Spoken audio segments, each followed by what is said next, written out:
there's a heat wave in Los Angeles right now. That's why I'm wearing a pineapple shirt. And you know what that is causing that heat wave? It's the hot topics and hot calls we're going to have on Hotline League tonight. So excited. It's episode 35, I believe. I just stuttered a little bit because I'm forgetting which episode it is, but it's starting right now. It's heat stroke, actually. It's a heat stroke that is happening. Either way, it's episode 35. I just checked on YouTube. All that starting right now.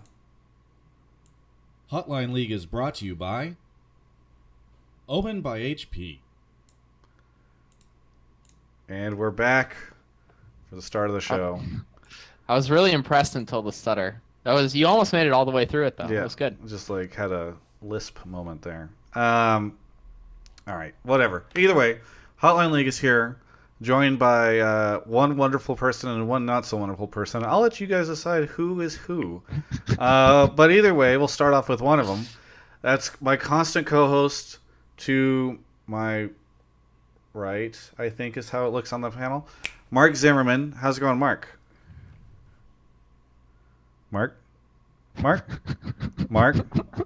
Motherfucker, I'm muted. It's going, dude.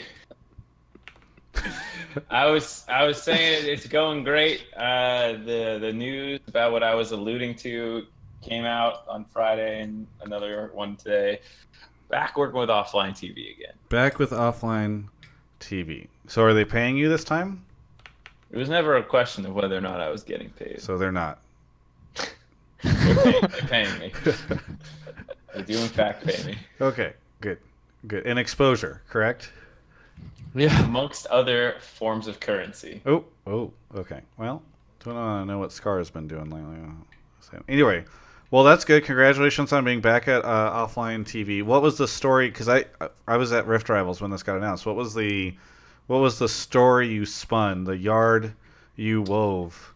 The easiest story to tell is one that's not a story at all. We just announced that we were back. Okay, and no explanation on what went on behind the scenes. Not really. All right. Well, you guys know what to call on about tonight. Yeah, I was gonna say. I want to talk about what happened with Mark and Try Offline to keep things TV. league centric, please. Offline TV is very league centric, I think. Yeah. Only one of them plays league anymore. Really? Scara, yeah. Lily, I mean, they all still play a little bit, but no one is a primarily league streamer anymore. Wow. Yeah. Well, that's sad days. Well, either way, Mark's back at Offline TV, so he's getting paid finally. We got Kelby, who's returning for 2 weeks in a row. He took a sabbatical for a while, so we had to bring him back for the second week. Mm-hmm. How's it going, Kelby? It's going very well. Yeah. Good to be back. Not the greatest weekend, but what happened? Unfortunately expected. Well, the Rift Rivals didn't go away. Okay. Well, actually, I thought that a lot of potential prospects had very strong showings, so it was good in that regard. Unfortunate to see Team Liquid lose to Splice, though, especially after Peter's tweet. Really, that's a real feels bad man situation. Which tweet are you referencing in particular? Because the one where he said, "If you guys have balls, you won't put Splice against us tomorrow." And then they lost. Oh, that's rough. I mean, he already says that it takes, it's the respect. People that trash talk beforehand deserve respect because they're actually risking something. Yeah, no, that's true. But and he risked and he lost. I mean, yeah. EU talked a lot of shit too. It was all over Reddit for like 3 days in a row with their interviews, and then they backed it up. So if anyone deserves the most respect, it's the EU guys. And I thought that they weren't going to, by the way. What, EU pros have always shit talked. No, not that they weren't going to trash or shit talk, but because it's kind of hard to do interviews on that last day because of the format. I was not there, but I was listening to and watching them from remotely, and 100 Thieves, or Echo Fox beating G2 was so great because G2 more than any other team shit talked all weekend long, and I was like, holy shit! If G2 losing to Echo Fox snowballs this into North America winning, how hilarious is that going to be? Because I still have additional G2 interviews that are just them continuing to shit talk North America. I was like, I'm gonna release that shit. It's gonna look great, and now it looks great for Europe. Just hurry up and release it before we all forget that we're worse than Europe. I mean, that usually takes like a week before we're back to like, well, 100 Thieves was playing Brandini and Levi's. We weren't really trying that hard. No, Ignore the fact that Team Liquid fucking lost this place. Yeah. They didn't even have Medios in during Rift Rivals, so you know they weren't trying that hard. Yeah. What? Yeah. Anyway, leg. One. What happened? Did I miss something on the webcam? No. It was the Medios comment. Medios joke. Oh. Yeah. Oh. Yeah. I got it. I am very curious. Do you guys think? So I'm noticing a trend here. So if you remember, CLG in 2015 beat TSM, went to Europe Worlds as North America's #1 seed, and just like disappointed and lost in such embarrassing fashion to Brazil and other teams. Then in 2016, TSM disappointed dramatically. They were super hyped. People were saying they were one of the best teams at the tournament, and then they lost. In 2017, boy, it was so super bad. And now we've got Team Liquid as our representative at MSI, and they embarrass us. And then we've got Team Liquid at Rift Rivals losing to the team they shouldn't have. What is the common theme in all of this? Doublelift. Was Peter on the 2015 team? Yes. Oh god, I was thinking that as you were going through, but then I was like, no, he couldn't have been on the 2015. Yeah, 2015 team. That was they beat TSM at Madison Square Garden, and then went on to. Yeah. That was when the BRTT greater than Doublelift thing started. All right, next topic. So I'm just I'm a little worried because it went from Peter never winning anything like the Doublelift trophy case meme forever to now I'm worried that Peter's teams are just going to disappoint at international events. And it doesn't, by the way, sometimes it's Peter's fault, but not always. So I don't know what's going on there. It's kind of like a Benjamin Button story, I think. I think he'll start winning internationally next year. Or something. Not this year? No. How's that a Benjamin Button story? Well, because he was always a great player, but his career was kind of in the pooper for the first like 2 or 3 years. Yeah. Mostly management, I think. Well, yeah, the CLG management never set him up for success. Yeah. Holding him back. They had a fake coach on that team, I believe. And then once not nice to talk about Chris like that. But yeah, I think he started the low point. It's still trending up. All right, that's how I think. Is he trending up? I feel like is he not? They just won spring. Well, he's continued his. Has he ever achieved? He beat TSM and became the #1 seed in summer 2015. What has he done since then that has been like a higher achievement? He just won with Team Liquid. That's fucking impossible to do. Okay, yeah. He broke the Team Liquid curse. He's the only person to win a split on 3 different teams, right? Yep. Yeah. Smithy is. I just mean he's not gotten past groups. He's not shown a good performance at any international event. So I don't know. But I mean, you could say that for every NA player, right? The Cloud9 has made it out of groups. No, you're right. We had this conversation. Made it to the finals of MSI. Right. We had this conversation on one of these episodes not too long ago, and for me, it's like, do you really care about making it out of groups, or does it matter that you actually go far in the tournament? Like, going to quarters, even going to semis is not like a big step further in my mind. Like, I know it's a meme, but like, really, do you feel like you accomplished that much more? If we had 2 teams advance out of groups into quarters, and one of those made it into semis, that would feel really good. I agree with Kelby to the extent that like you have to beat someone good to get there, but I think winning a best of 5 over another team at Worlds that is respectable is a big deal. Because you're basically saying like, arguably we're a top 8 team in the world, which is pretty cool. And obviously that's not quite true because not all the Korean teams are there, whatever. But Sure.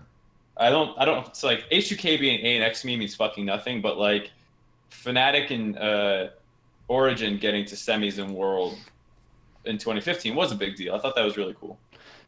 Yeah. I just no, when EU's, I think Misfits even last year. Yeah, that was cool. Did a super good job, but the thing that I'm getting at is like, are you really a contender to win?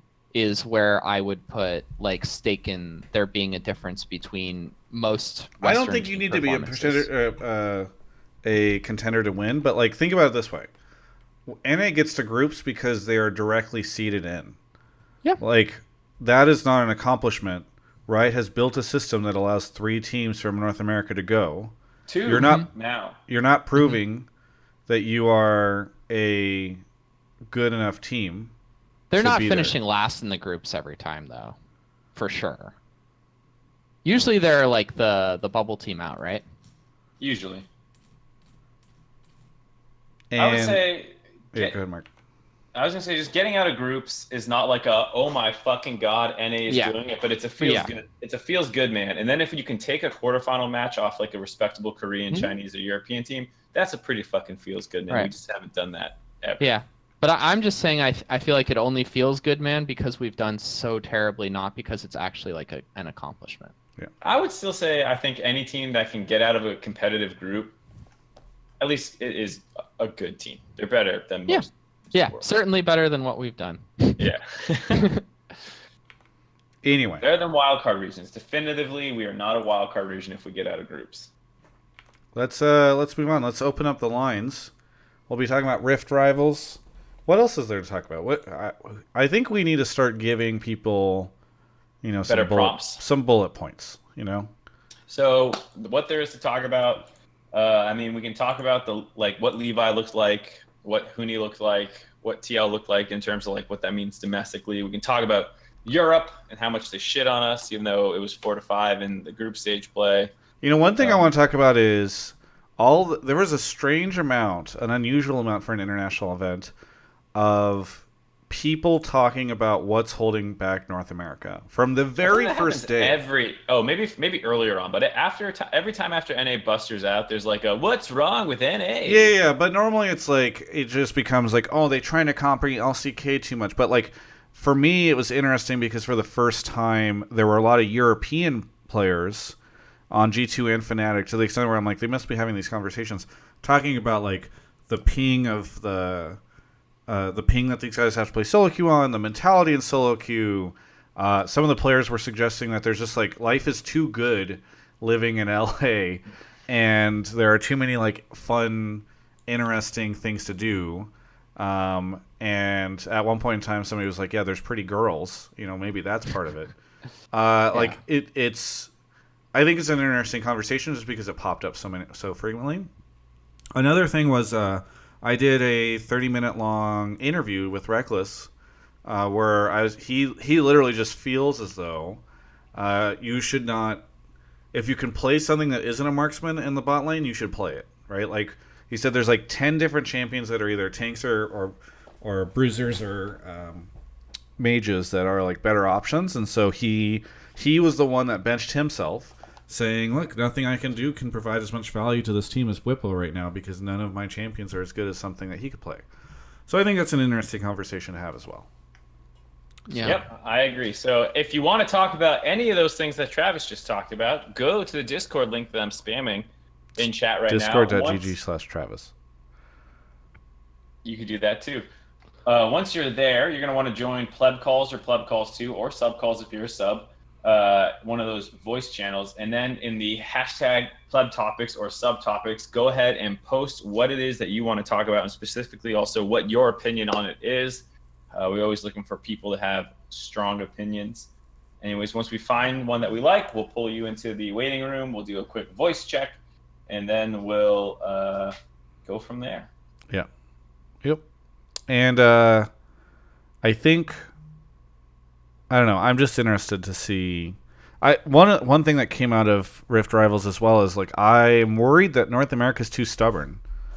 Like they don't want to play things that aren't AD carries, so they're just not. Like Dude, we haven't played Heimerdinger. All right, I'll talk about this when one of the calls come in and talk about it. Yeah. But like, I was saying this week fucking one. Don't you guys remember? I was like, holy shit, we're not funneling, and the rest of the world is funneling, or at least trying it, and like we're just not. We didn't have a single funnel in the first week. I'm pretty sure. Yeah. Or we might have had one Mordekaiser game. Yeah. It was. I don't know. You could see it coming from a mile away. Yeah. I don't know. I'm kind of concerned. All right, Mark is grabbing some people into the waiting room. I am going to shout out a bunch of people who came in and supported the show. Last not least. Oh, by the way, yeah. Mark? Did you mention the sub chat thing? Briefly, but I'm sure you can do a better Yeah. job If you are a sub, you don't have like a priority over anybody, but you do have a bit of a higher chance of getting picked because it gives you access to the subtopics channel. If you sync with Discord, and it takes a little bit sometimes to sync, you can put your question in there, which gives you, it moves a little slower because obviously there's less subs than plebs, so you can put your topic in there and maybe catch it. Anyway, back to just shouting out a couple people.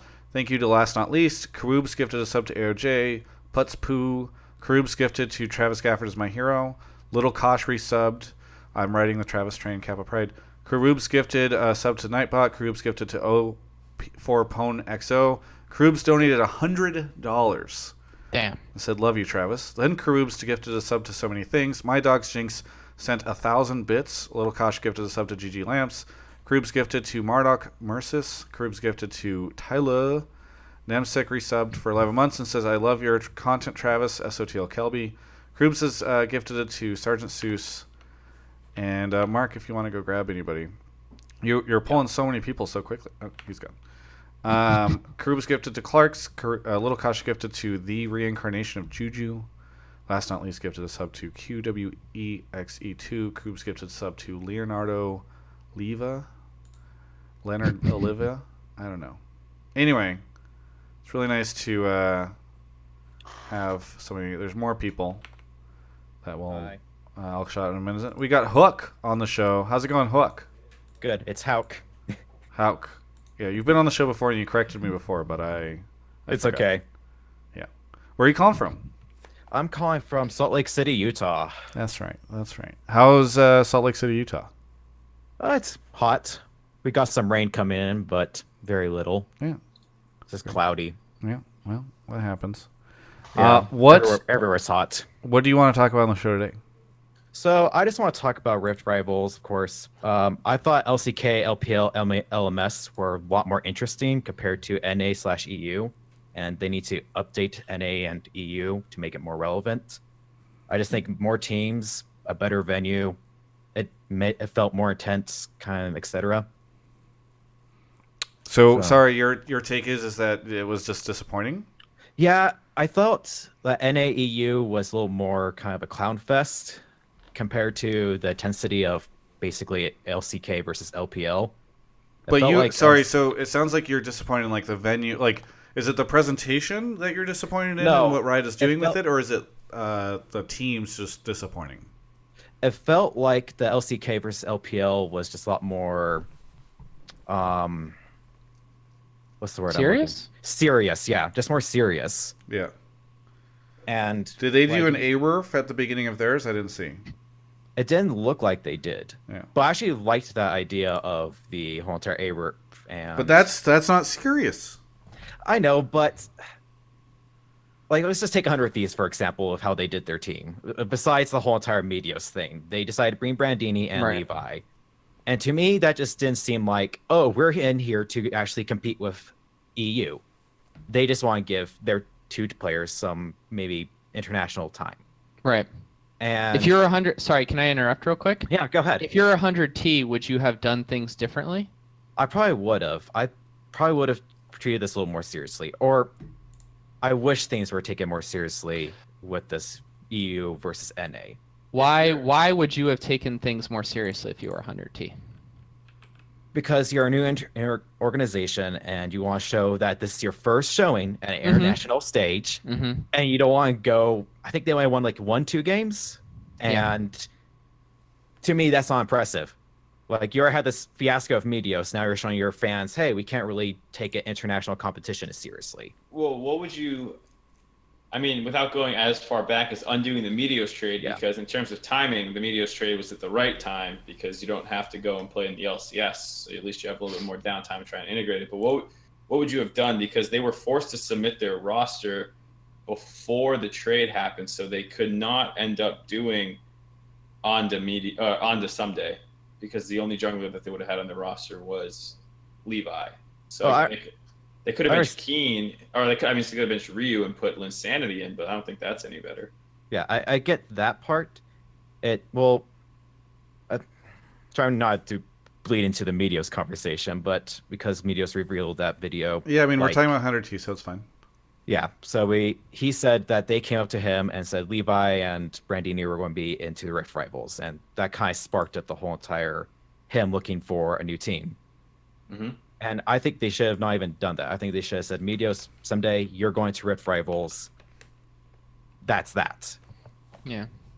Let's get this team a little more international competition against EU here, because we're facing the two best EU teams at Splice, but that's another rip TL. But I understand where you're coming from. At the same time, I can see it from the perspective of, and Rekkles talked about this in your interview, Travis, that I liked, which is what year is it, dude? We stopped calling him Rekkles in season 3.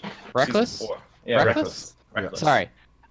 He talked about this in your interview, where really the value for the event is not in the on-stage matches, but in the scrimmages that they're getting.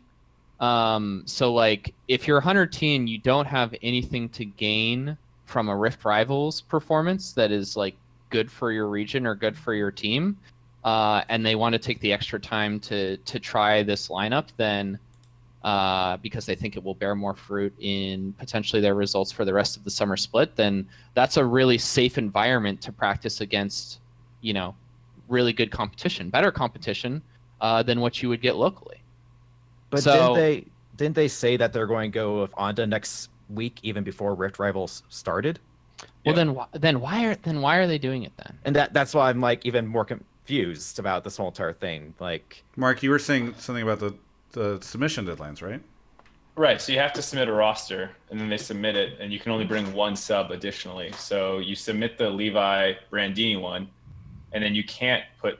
You could theoretically put Onda as your sub, most likely, but what is that going to do for you? You're not going to run Brandini and Onda. So, yeah. But hypothetically, this using this roster for Rift Rivals is what sparked the whole media situation, right? So they were already planning to use this roster going into Rift Rivals, regardless of if Meteos stayed along or not? Maybe, but I've also heard from a lot of other teams that 100 Thieves have been shipping Meteos around for a while. So I don't really buy that, which maybe is why I have a harder time at like seeing it that way. That like, oh man, they announced this, and then that was the spark, because I had heard for a long time that like 100 Thieves was looking to make some moves. So there is the hypothetical situation then that even before 100 Thieves goes to Meteos and says we are planning to use this lineup, that even if he had not already said like, hey, I want to talk to other teams, that they were totally fine with that possibility because they'd been shipping him around. Yeah, I think so. I think it was the kind of thing where they've been trying to find a way to get Levi some playing time with the main team for a while. Gotcha. So, okay, let's move on from 100T, though, because it's just one example, right? So, right. What else was disappointing to you, Hook? I think mostly the venue. Like, I saw the last day of the LCK versus LPL, and I was in a big stage and everything like that. That was on stadium, looks like, and it looked very more epic. It looked better. I was more excited to actually watch these games, and maybe honestly, it's just a total shift. A lot of the audience was empty at times. Like, I think because it was a holiday weekend, Anime Expo was happening. Like, I think it was just hard for them to fill it out. It also is happening on Thursday, Friday, by the way, which are hard days to fill out. So was it having trouble filling out? I thought they looked like there was a decent amount of people. So I think they sold out, but when I'd walk in, oftentimes you would see like, that kind of block below the caster desk, like that area would be completely empty. Maybe they sold less, like maybe they intentionally thought they were going to have like more like support staff or somebody, and they reserved more seating for that or something. I don't know, but I would not be surprised if they would have had a hard time selling out like a much bigger arena, because it's just at a weird time. It's just a weird time to throw the event, which how I about think for is the one of the main last- criticisms of it. How about for the last day then we get a little bit better venue for somewhere in LA or wherever? Yeah, I think it's hard held. from a logistics perspective because a lot of people don't know this, but like anytime, like, so after the semifinals of summer playoffs, what will happen is like that show ends and there are like 2 white trucks in the parking lot at Riot, and they take all that gear and start shoving it up into these trucks to bring it up to Oakland. So they will. It's really hard, I think, logistically to do something in the LCS studio, and then the very next day do it someplace else. I actually don't like. It's interesting. I am like the guy who hates on venues being in shitty locations. I actually think that Rift Rivals is the perfect thing to do in a studio because it's like in the middle of the split. It doesn't count for anything. It's a smaller amount of teams. Like it's just not as big of a deal. I don't mind it being in a smaller studio unless like it really feels like I think Korean and Chinese teams specifically take this event way more importantly than North America and Europe, and I don't know how to fix that. But I actually think there's just more pride on the line for them than it is for North America. It's not even just pride. There's actual stakes on the line between who's the best region.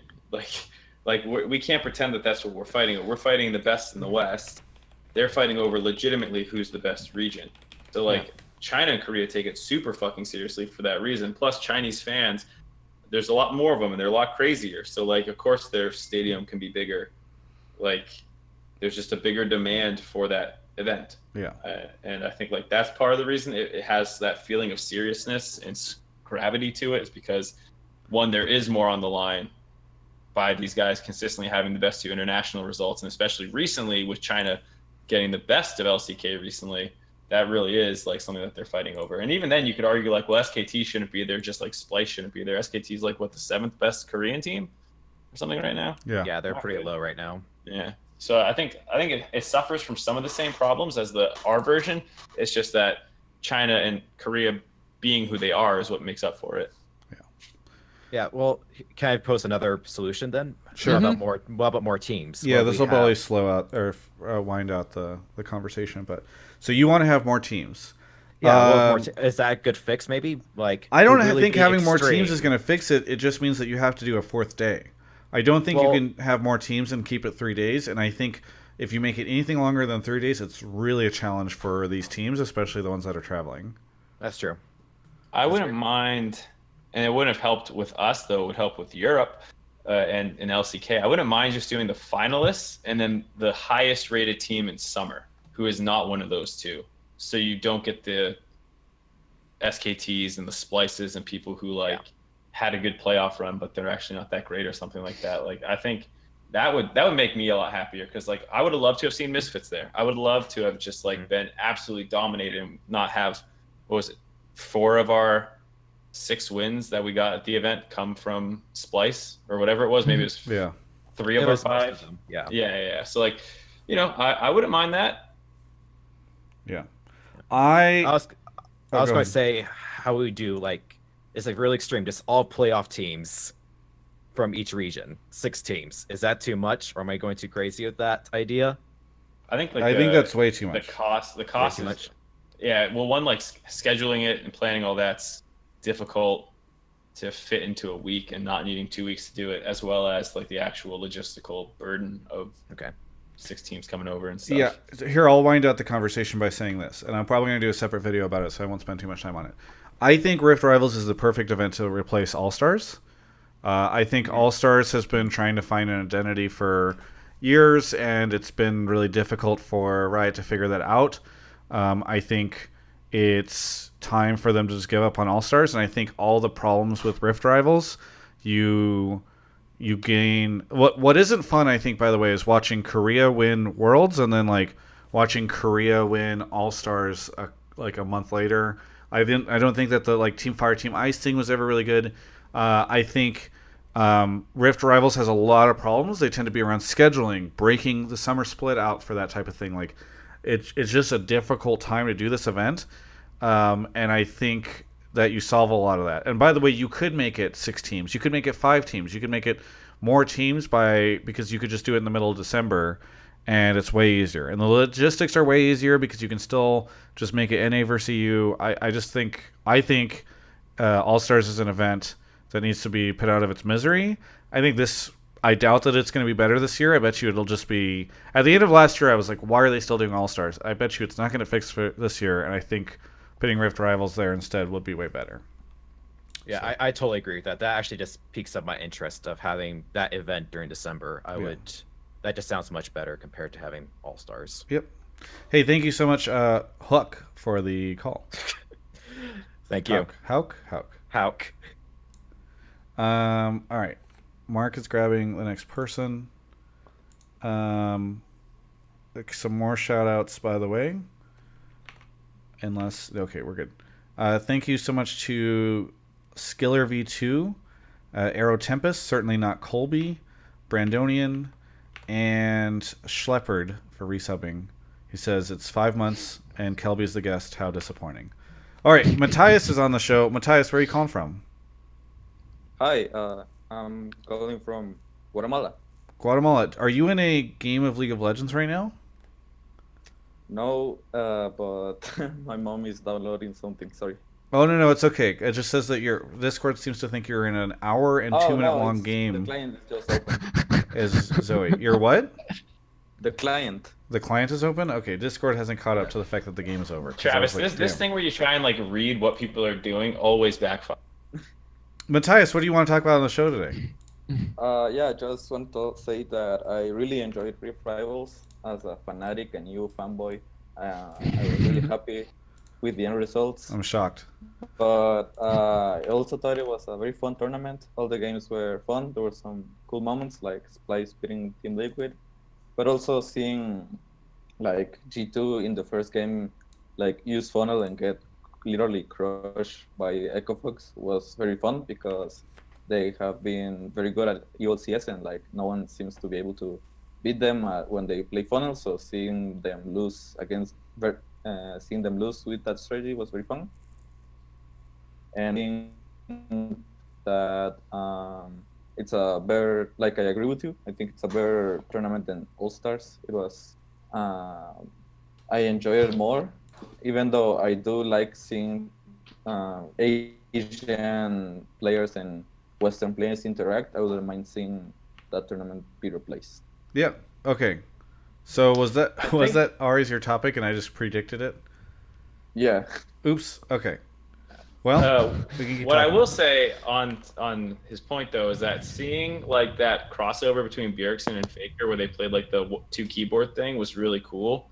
And if All Stars dies and gets replaced by Rift Rivals, I would hopefully want to see some kind of like some fun thing that just has all the players like have some more fun events during Worlds, maybe like between. I think Worlds you can't do any fun events. Worlds has got to be. This is the most serious thing to ever happen in all of esports. But I think the 2v2 did that. I think the ARERF did it, and I think you can add more fun to Rift Rivals. Like Rift Rivals is talking to one of the players. Yeah, but I'm not saying fun, Travis. I'm saying like the market crossover. Like EU and NA is already a pretty close market, but like having Korean players who can speak English well or whatever, like interact with North American players and like that kind of like thing, you would lose if All Stars disappeared. Maybe you can bring a couple celebrities over if they're not busy in their own. What about it? What about an MSI? What if MSI had like a little fun portion? Yeah, I just don't like mixing fun with serious. I think that was one problem Rift Rivals had, was that one of the players was telling me like they didn't take it seriously or as seriously once they found out that there was an ARERF happening and like a 2v2 tournament, because that's like that implies that it's not as serious of an event. This is what they seem to always do with All Stars, where they like mix the two things, where they're like it's serious but it's not, and then you end up with this weird identity crisis. Like, is this a thing to show peak performance or not? Personally, I like the Ice versus Fire version of All Stars. I hated Ice versus Fire, but I used to like that more than the serious thing hybrid they did last year.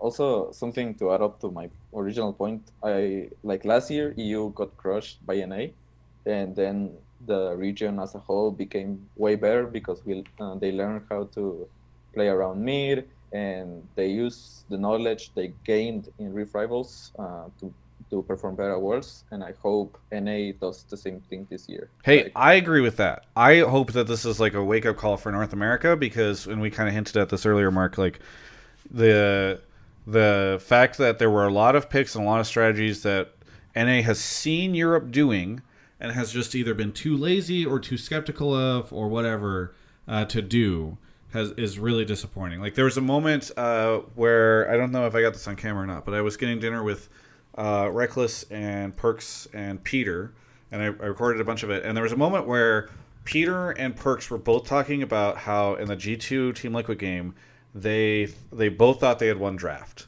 and they thought both of them thought the other one was crazy for thinking that they had won draft, right? Like, oh, we got these champions, like of course we won draft, and it was very funny because I think they were talking about comms and how you could imagine if you played both those comms next to each other, both of them were like, oh, these guys are so stupid, they picked this into this, and the other team was like, these guys are so stupid, they picked it into this, don't they know it's a counter? So I think probably G2 was correct. But I think things like Heimerdinger and stuff like that it feels like North America just has refused to play. I hope that it's like a shock for them and that they have to go out there and actually try this stuff.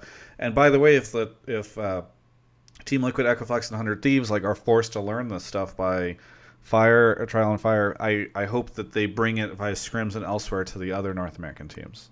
Yeah, I mean, EU got dicked last year in Rift Rivals and learned a lot. Hopefully this is our turn to get dicked and learn. I will say, like, it's a little bit more scary because, like you said, it's been going on for weeks. It was just like, whoa, we're not funneling, and the rest of the world is funneling. This doesn't look good for me. Echo Fox funneled. Week 2 with a weird funnel. Yeah. Where they did the funnel. one.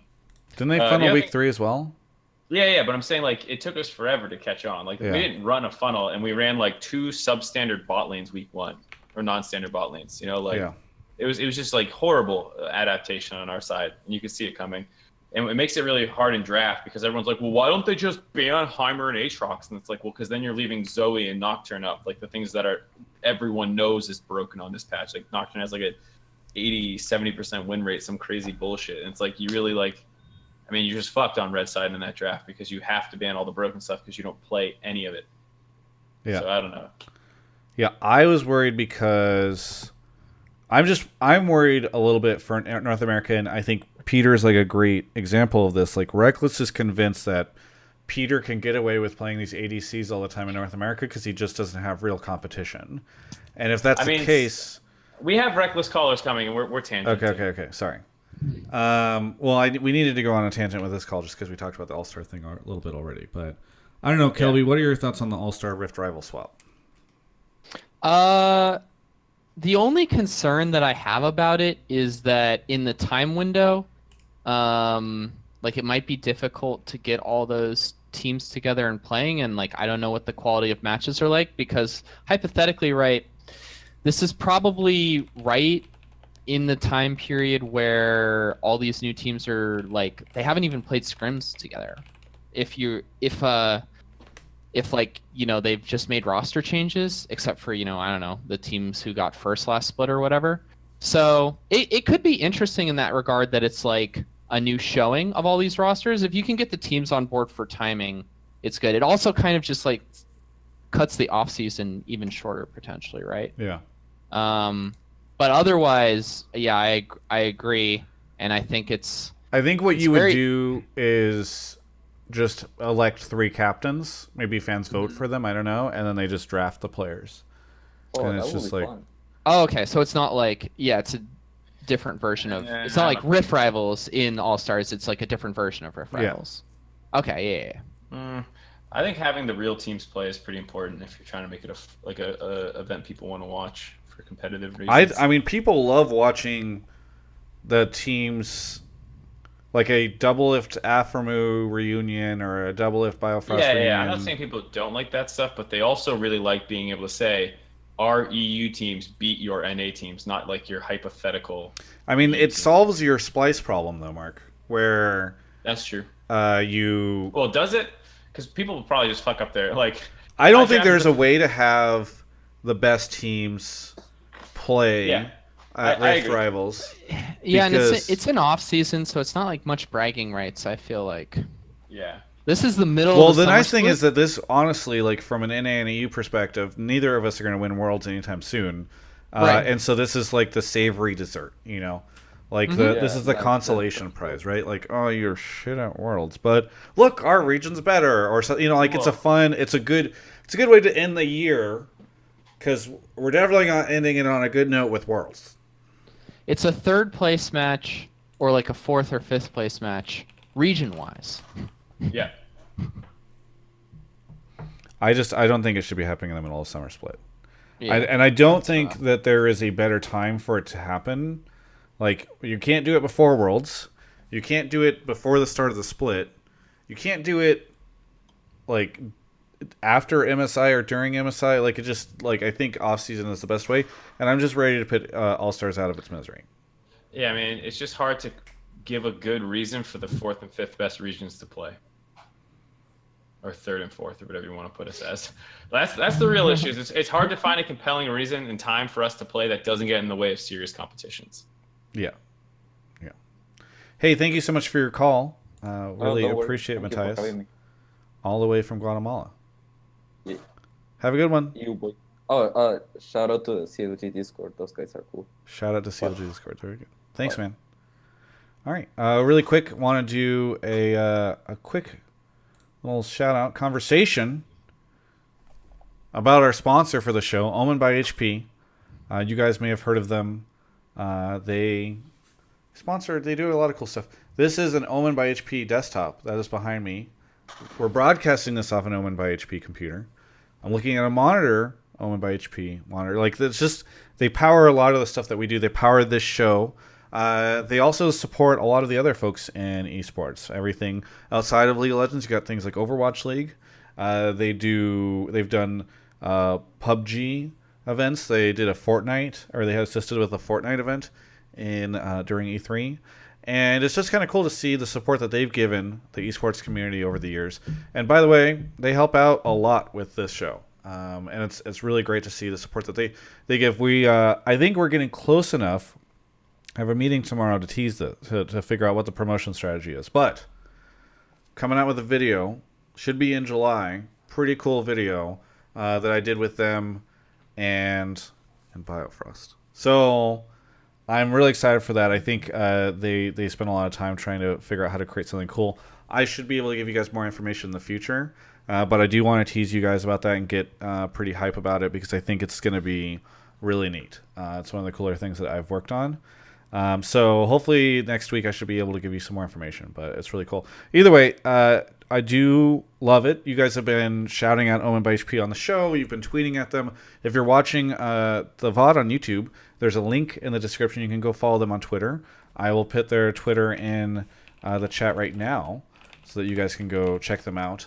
And by the way, just showing that you appreciate them whenever their support. Some of you guys have purchased Omen by HP computers and like tweeted that out, letting them know that it's because of the show and their support of me. That is super appreciated. So again, cool content that works with them. Appreciate all the work that they've been doing in esports. They've got some cool new accessories hitting right now. You can check that stuff out over on their site on their Twitter. So thank you so much to Omen by HP for your support of Hotline League. Let's move on to the next caller. A couple of shout outs to, by the way, did you guys know? That was a great shout out, by the way, Travis. Oh, thank you. I would love to have you come do media training with some of the professionals I work with. Yeah, love to do that. Sable Flag is on the show right now. He's playing a game that I don't know if I want to read. It's a jousting game, Sable Flag. I put that on there just for you, Travis. Is that a game? Is that a real sick. game? I love it. Wait, what is the game? It's if you hover over his name, it says he's playing genital jousting.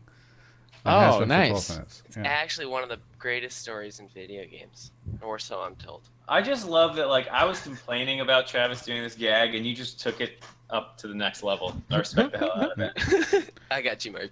Thanks for being a Twitch sub, by the way, Sable Flag. Where are you calling from? I'm calling from Orlando, Florida. Orlando, Florida. What do you want to talk about on the show tonight?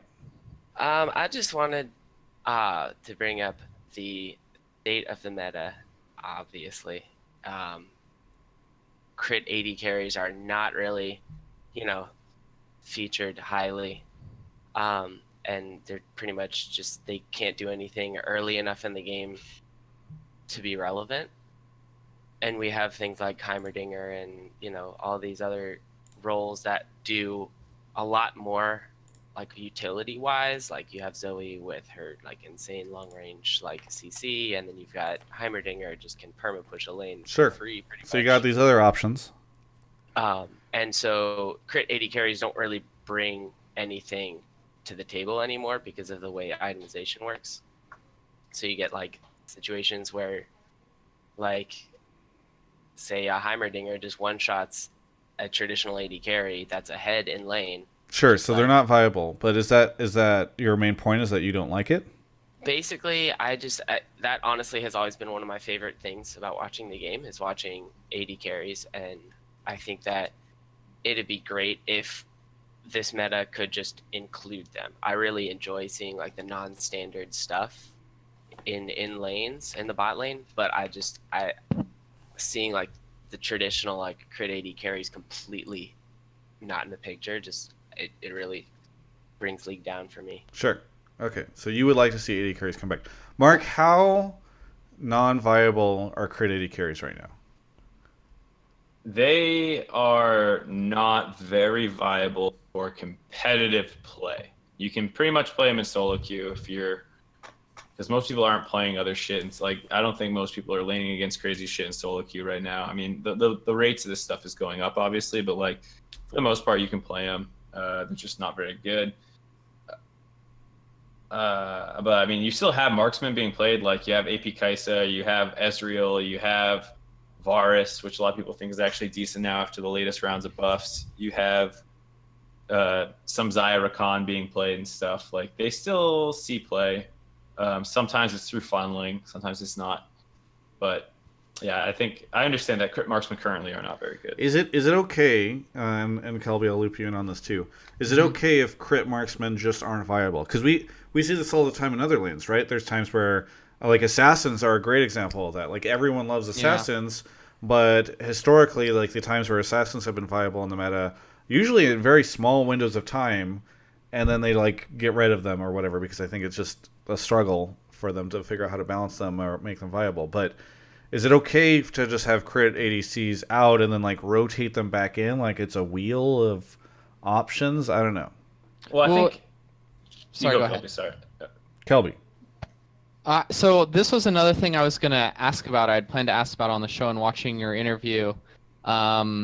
Is that man? Now I'm going back and forth on which way to pronounce it because you got in my head earlier. It's Rekkles. Rekkles. Yeah.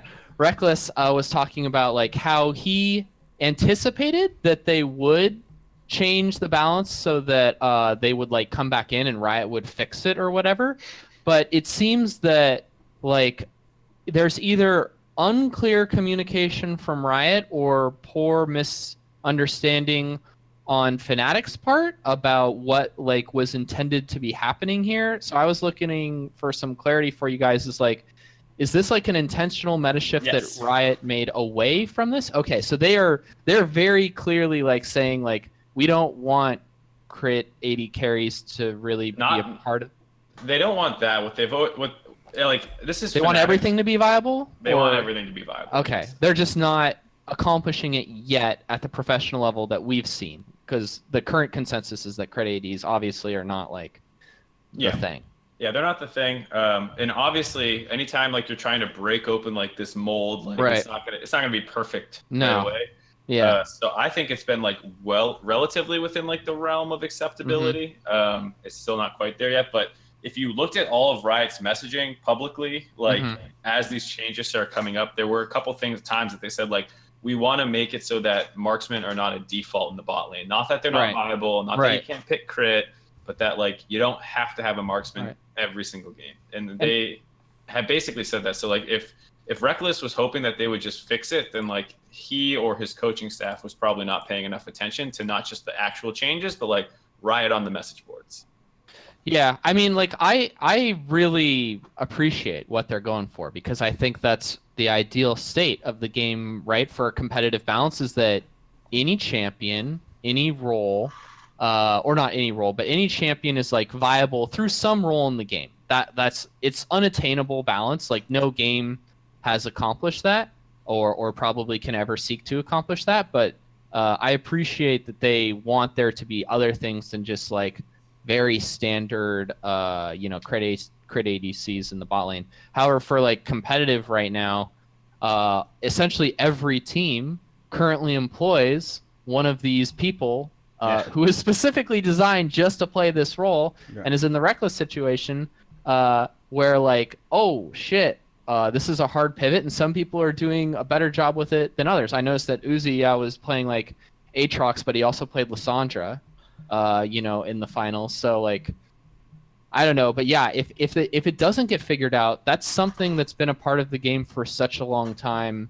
And I'm in the same boat as you, Sable Flag, where I've personally enjoyed a lot of ADC moments in hype games, and I hope that they aren't like, that it is resolved, that they do swing it back. But and obviously Rekkles does too, but we'll see how long that actually takes for them to have it be getting picked frequently and getting competitive. And part of me thinks that it won't happen, just because like for the same reason that like, man, whenever assassins are viable, games end pretty fucking fast. I feel like, man, whenever crit marksmen are viable, the game usually goes 3 items because that's what they're playing for. And so like, if they're not punishable enough in lane, then people will pick them and not get punished in lane, and then they'll stall the game out until they hit their item breakpoints, and then they're stronger, and then everyone goes back to play like crit marksman or whatever. Like, I could see a world like you were saying that like no one's ever balanced it perfectly. This might just be the latest case of that. Right. Do you think that it has to inherently be a case where like you have to see the same scaling curve for crit AD carries that we've historically seen, or like are you? Because one way that you could hypothetically remedy that, although it would be a substantial change, is like you smooth the power leveling, so that like they are having more of an impact in laning phase and throughout all points of the game, as opposed to playing for your 3 item timing or something. And then your counterplay options there probably are more about matchups and specific like champions into certain ADs and stuff like that. It's hard to say, only because I think traditional crit building marksmen are not the most expressive champion kits in the game, and all of them boil down to the same thing. Yeah, largely like, wow, Caitlyn's really good because her range is the fucking longest. So if she needs 2 items to become viable, then like, there you go, she's broken. Or like if she needs 3, then there you go, she's fucking useless. Yeah.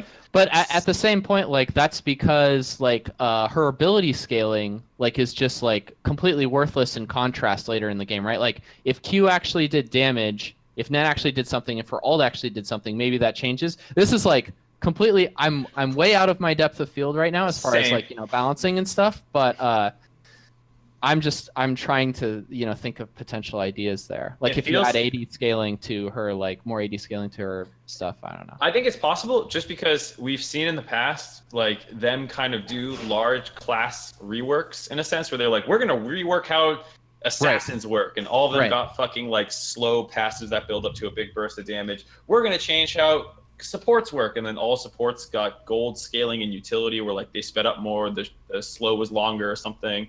And I feel like maybe in order for crit marksman to be viable in a meta where everything else is viable and they don't crowd everything out of the bot lane, they might need some level of rework like that, where they take a hard look at crit scaling marksman and be like, what do we need to give them to compete in the early game but still be like late game threats or something? I don't know. It's really hard. Yeah. It's not an enviable position to be in, certainly. I don't want. That's really strange. Is I know Scar was talking about it on stream a while back. Really, the only role that has any like mana problems is like the marksman role at the moment. Like they don't have CDR, they don't have mana regen. Like the mages, like, should be gated by mana. Like, you should have to play around, oh, how much mana do I have? I'm a mage, I cast spells. But, like, the person who's sitting there auto-attacking the entire time, they're the ones who have the mana problems. And I think that's kind of strange. It's not that I think they have. Well, so I think Scar's right. I Like mean- they have mana problems, but it's because none of their items give them mana, right? Whereas like mages would have mana problems too, if not every single first fucking item you built didn't give you mana. Right. So like mages would have the same problem, but the itemization isn't there for marksmen. The only item that gives mana for them is like this other shit, and then they're not balanced. Like that's what I'm saying. Where like it would take a full class rework, I think, to kind of like. Because if you just give them a strong mana item, then it's like, well, that's probably just fucking busted on Lucian or like someone else who spams abilities more. Like you have to be pretty close. Essence Reaver is not really an option for like most champions, even though it's like the only mana thing. So that plus Merman they're not good mana items, but like most marksmen are designed with the fact that they're not going to be getting mana. Right. Yeah, It's just but like, you can touch other items or other values than just items too. Yeah, obviously. exactly. Sable Flag, thank you so much for calling in. Really appreciate the call. Just one last thing, I would like to shout out the premier Total War streamer, Fenron Jenkins. Hey, yes. Yeah. Just, Love Fenron Jenkins. We'll get a He shout is out the in best. Twitch chat. He is from the him best right Total War streamer. Easily, hands down. Even though he's playing Fallout 4 right now. Yeah. Yeah, he's this is been the on pity. I got Fenron and Kelby got me super into Total War. I've been playing a ton of Total War. Everyone in my life knows that I just play Total War now. And Fenron no longer streams Total War, so I can't like He's it's got like 8 years of VODs though, so like there's I don't really want to no watch a excuse. fucking VOD. This is Twitch Yeah. TV. Jeez, Twitch is Travis. about live content. Thank you, Sable Yeah, he's Flag. kind of. Support the streamer. I do support the streamer. I show up in his Twitch chat and demand a gifted sub, and somebody inevitably gives it to me. I'm making this guy good money. That's hilarious. Thanks, Sable Flag. You're welcome. Yeah, thanks, dude. Just on this topic, Emily Rand was kind enough to share a doc with like only marksman games from 8.11 and 8.12. So China is at 42% only marksman lanes, if I'm reading this right, and hopefully I am. From and- solo queue? For competitive play. Oh, okay. Yeah. We've got Link in the Twitch chat, by the way. Nice. Hello. Yo, boy, Austin. You should call into the show. Anyway, sorry, Mike. Yes. Anyways, Let's get Austin on here. China's like 40%. Korea's like 25%. I don't see Damn. them for EU, and I don't see it for NA. And Taiwan is at 18% or something. Well, China's the best region, so it looks like Korea's fucking up. Well, it also just depends on like what your player base is good at.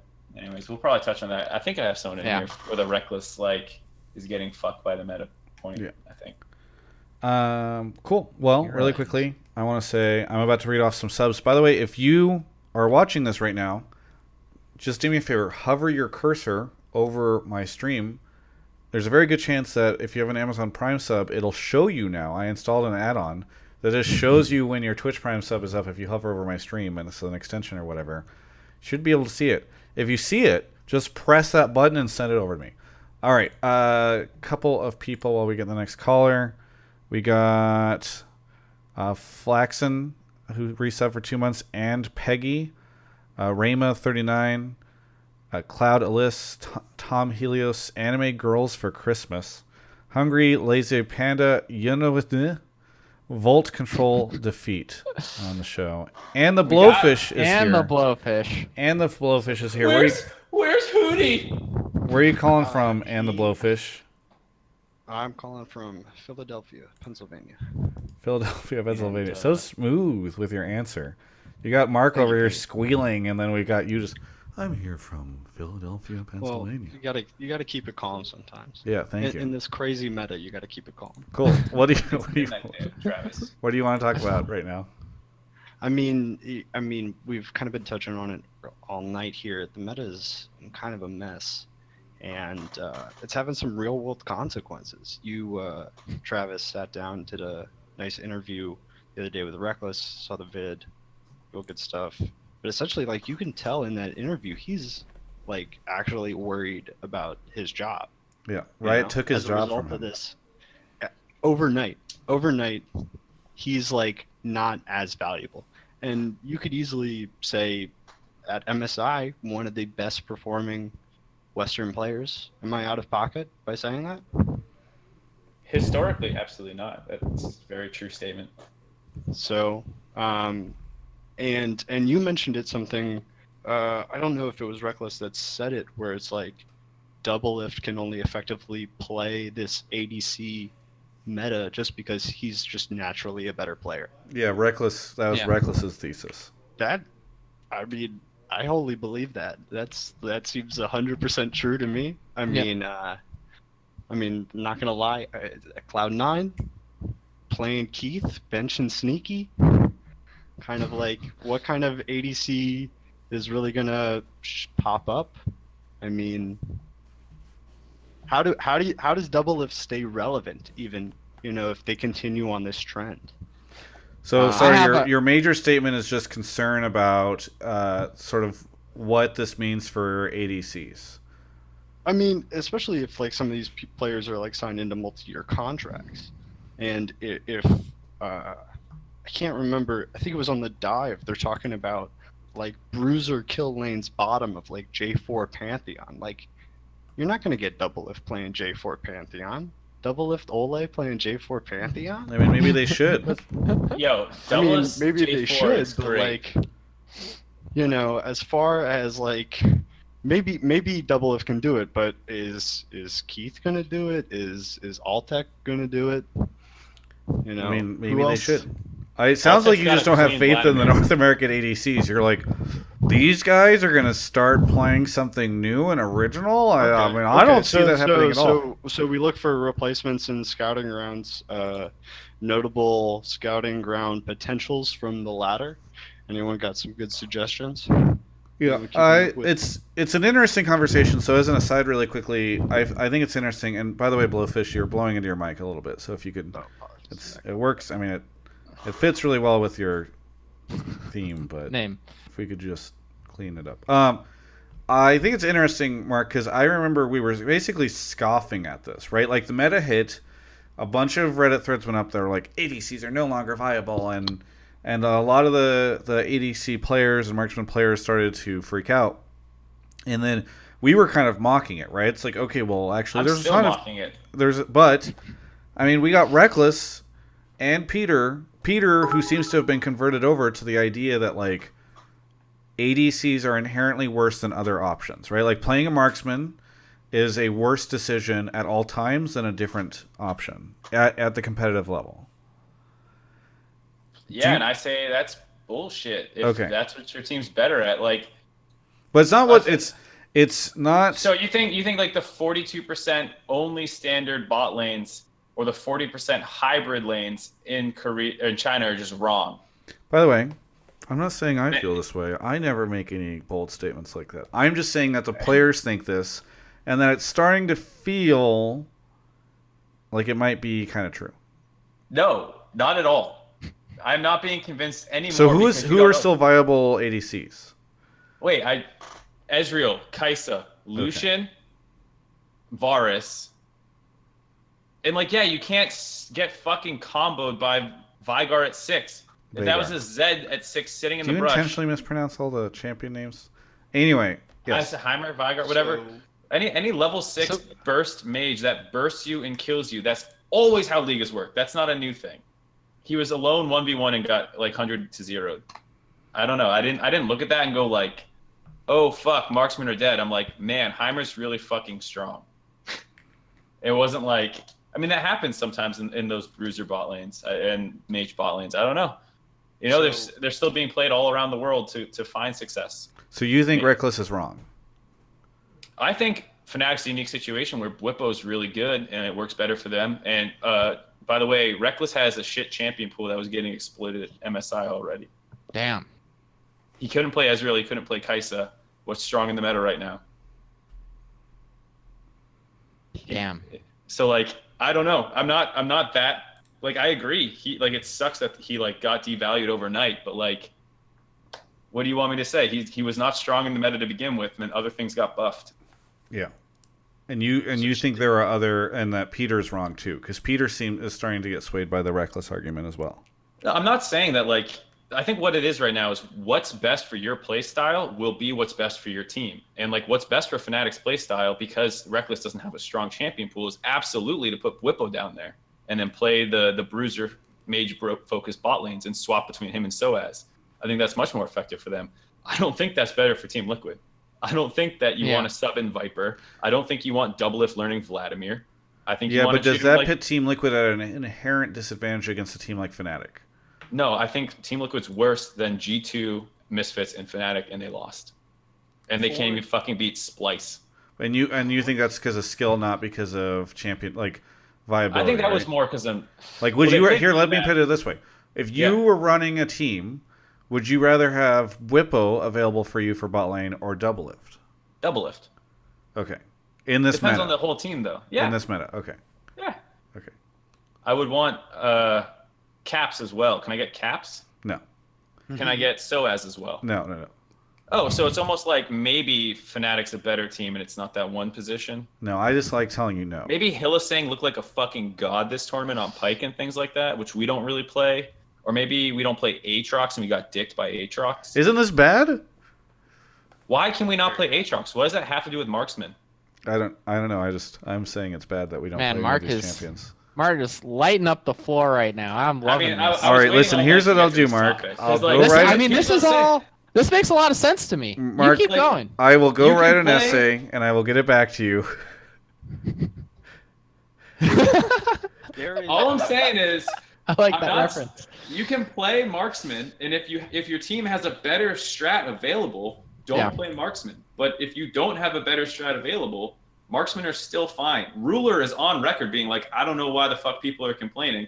You don't have to take my word for it. How about we take the world champion 80 carries word for it? Yeah, and I mean, like I said, Uzi was playing it too. He was playing Aatrox. So you're to go back to and the Blowfish's concern. People like Rekkles is a unique situation. Other ADCs should not be concerned, and it's not like Riot is like pushing ADCs or marksmen out of a job. I mean, you can make that case. I think it's fine. I think marksman will slowly get buffed over time. Like I said, I don't think Riot's trying to kill marksman either. So hopefully it gets into a spot. So I'm on, I've got the League client open right now. We were talking earlier about mana issues for some of the ADCs. Are we going to start talking numbers? I mean, there's no item that's not a Essence Reaver or Trinity Force that gives attack speed and mana. Mm-hmm. Maybe an introduction of like some kind of new item chain that might focus on like attack speed, mana, maybe CDR could be influential in getting things like maybe like MF more play time. I don't know, like, because right now, honestly, if you're in my solo queue game and you pick like Twitch or Vayne, like you're hard inting, and that's unacceptable. But like, but there's lots of metas like that. That character is like no longer playable. Yeah, but there's lots of metas like that, dude. But would League of Legends benefit from having a meta where like more champions are available? I mean, the more champions are available. More champions are available. What are you talking about? Are we getting greedy by saying that not enough? Ooh. I think you could make the case that not enough marksmen are viable in the competitive scene right now. I think you could absolutely make that case. I just don't think they're completely dead. And no team is triple banning marksmen in the first round and being like, try and pick a marksman. One of the most extreme portions of what I was thinking was like, what if Riot Games decided to not introduce new champions for, let's say, 6 months or a year, and just they want their game to not die, though. I mean, but you are reworking champions also with that period. I mean, I'm just saying introducing like, you've got 147 or so. I mean, they've already done that though. If you there's some pretty long downtime between champion releases. If you look at the release cycle, the new champion rate has dropped off significantly, and champion reworks are a lot more popular now than they were before. So like, they're already slowing down the new champion thing. Though I understand your point about I mean, focusing a will little we bit more. see a conclusion of that where we see like an even longer period of time? I don't know. Because I mean, we could benefit from some additional items instead of, because like I said, there's a dearth right Yeah, there. but no one wants another rework right now in week 4. Like you're not gonna. Maybe not during the season. Yeah, I think if you're looking at end of this season, end of Worlds next season, and they introduce some more things to help smooth out crit scaling, champions builds, then sure. But like, the problem with Twitch and Vayne isn't that they need mana; it's that they just get all That's in true. and They kill. get popped. Yeah. So I think, maybe there's some item that is initially a defensive item, and when you like, how like Muramana and Manamune like change forms. Maybe there's Over something like time, that. something that develops. Yeah, buy a cull. It gives you fucking resist and shit. Cull. And then when you farm 100, it turns into this item that you. I'm not even kidding. Like, if that's what you fucking need, sure. I don't know. Blowfish, thank you so much for your call. Thanks, guys. Shout out all the fun stuff. Gotta rock the Delta Fox jersey, the Tato. All the fun stuff. Thank you. Thanks, dude. Thank you, Blowfish. Yeah, see you. Peace out, guys. All right, moving on to the next caller. What do we got? We got Mar resub for 3 months. Back in the States from the international tournament. Oh wait, you never left. Fly Twist has subbed. Propel 123 subbed. Hype Love Shack has reset for 2 months and says love you, babe. Okay. Rovert Chidori subbed. Jordan resub for 6 months. And we got And Peggy in the call. How's it going, And Peggy? Good. How are you? Pretty good. Thank you for being a Twitch sub. Where are you calling from? I am calling from Austin. Austin. I love Austin. It's a great city. South by Southwest is there. Love the food. I'd move to Austin if I couldn't live on the West Coast or New York. I love Austin. I used to live in Omaha, Nebraska, and Austin is much better. Yeah, you upgraded hard. I've never been to Nebraska, and if I don't ever go before I die, that'll be okay. What do you want to talk about on the show? I want to talk about how Echo Fox, with its kind of unique playstyle in comparison to a lot of other NA teams, can actually help North America become more competitive on the international scene. So, Go ahead. I would like to caveat this that I haven't been playing for very long, and I've only started like regularly following pro play since like the spring split. So if I'm like completely off the mark on anything, that's totally fine. But from what I can gather, Echo Fox is very different since a lot of North American teams tend to play a lot more like TSM, where they have a lot slower pace, right? So it's not quite so aggressive and crazy and all over the place. But then Echo Fox is very different. And so I think that can be helpful in 2 ways. One, because if Echo Fox can stop inting, they could actually be really competitive in the international scene, because then they can throw other teams off guard. And 2, because I think that can actually help to shake things up in North America. So I competed and coached speech and debate for about 13 years. And in debate, if there are people who are used to arguing a specific way, they might be really good at arguing that. But then if someone comes in and they have an argument that's significantly worse, but it's just different and crazy and you don't have a response for it, you might still lose. So if you're not used to doing that and to responding to that, you're going to be caught off guard more often. And so seems to be very similar in League. When teams aren't able to respond to crazy things, they're caught off guard.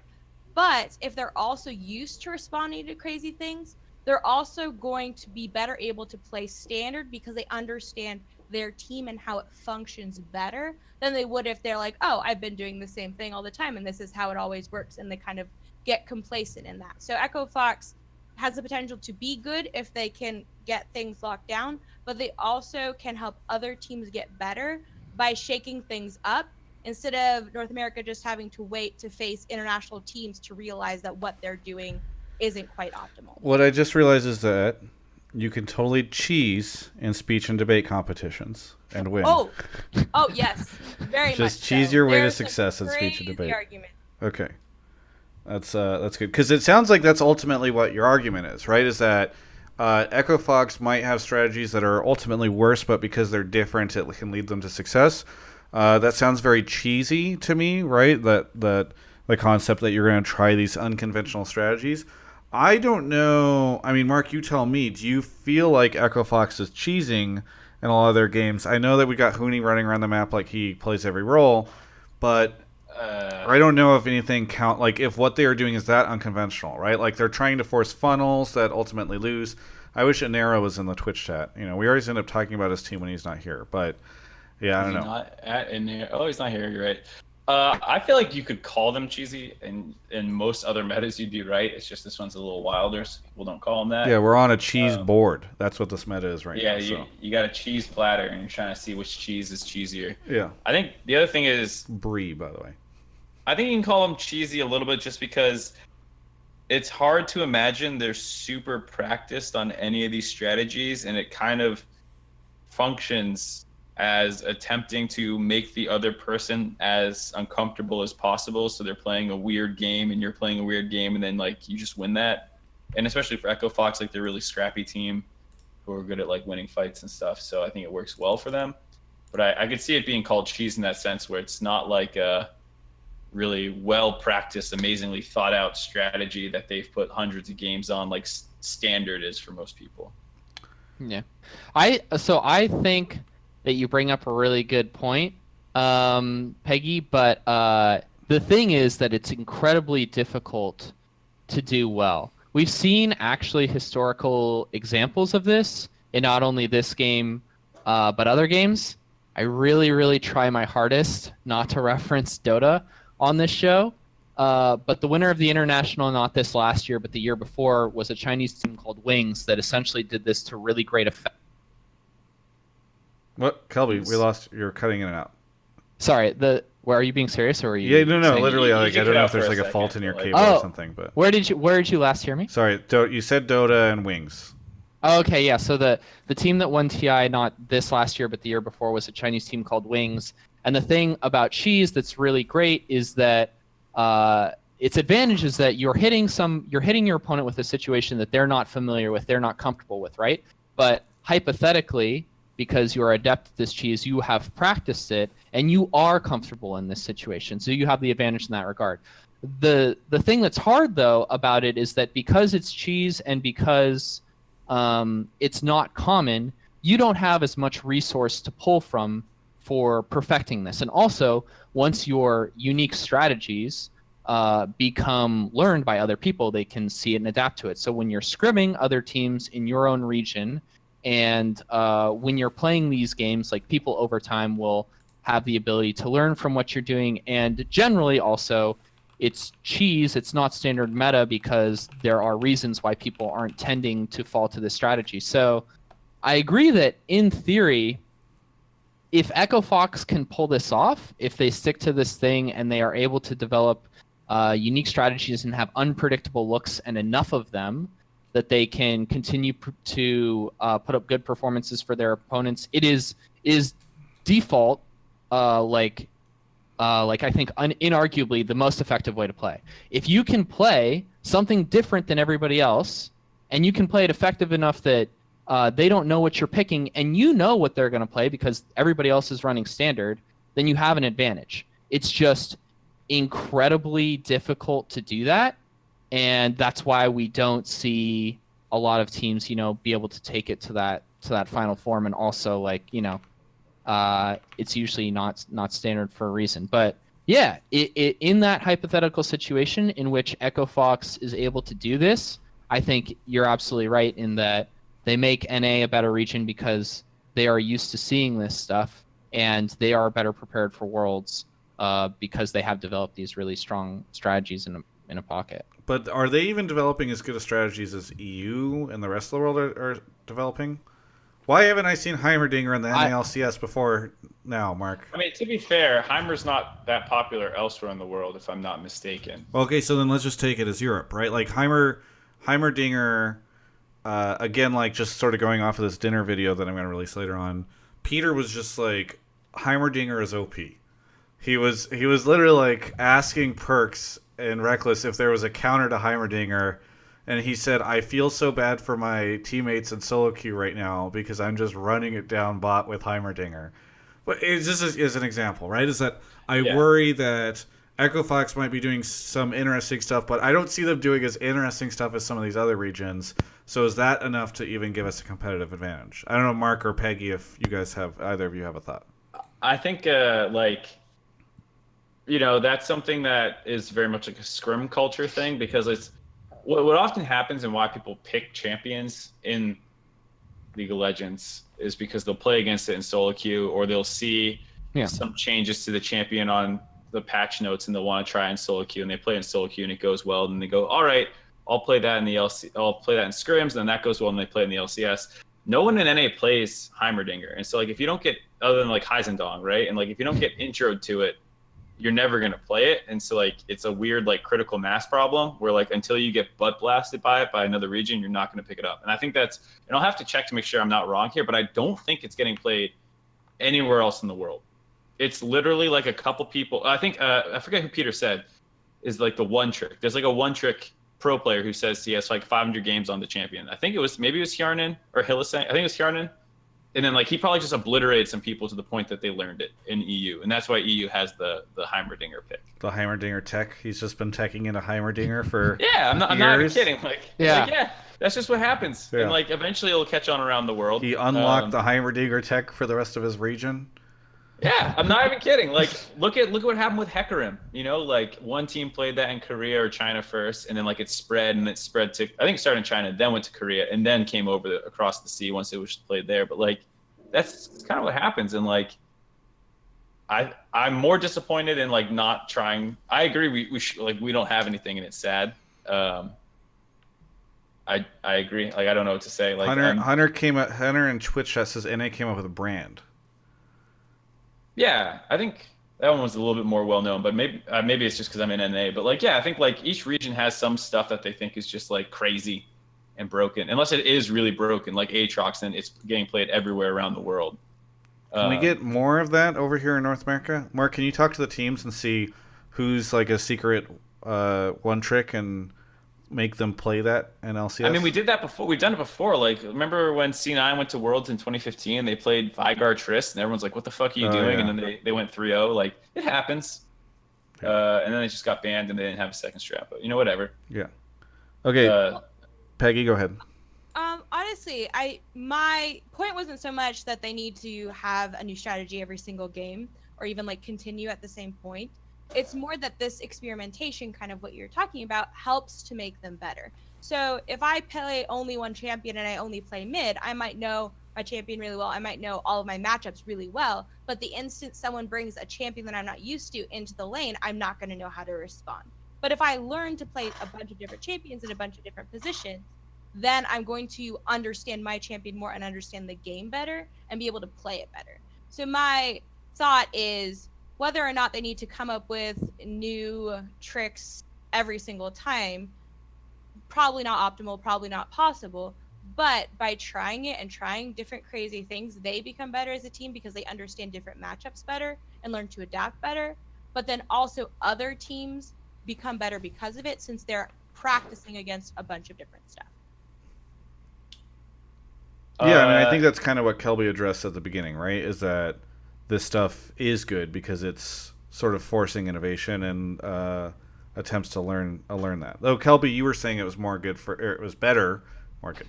It was better for Echo Fox, where is Peggy, Peggy is much more of the opinion that this is actually a comprehensive effect across all of our North American teams.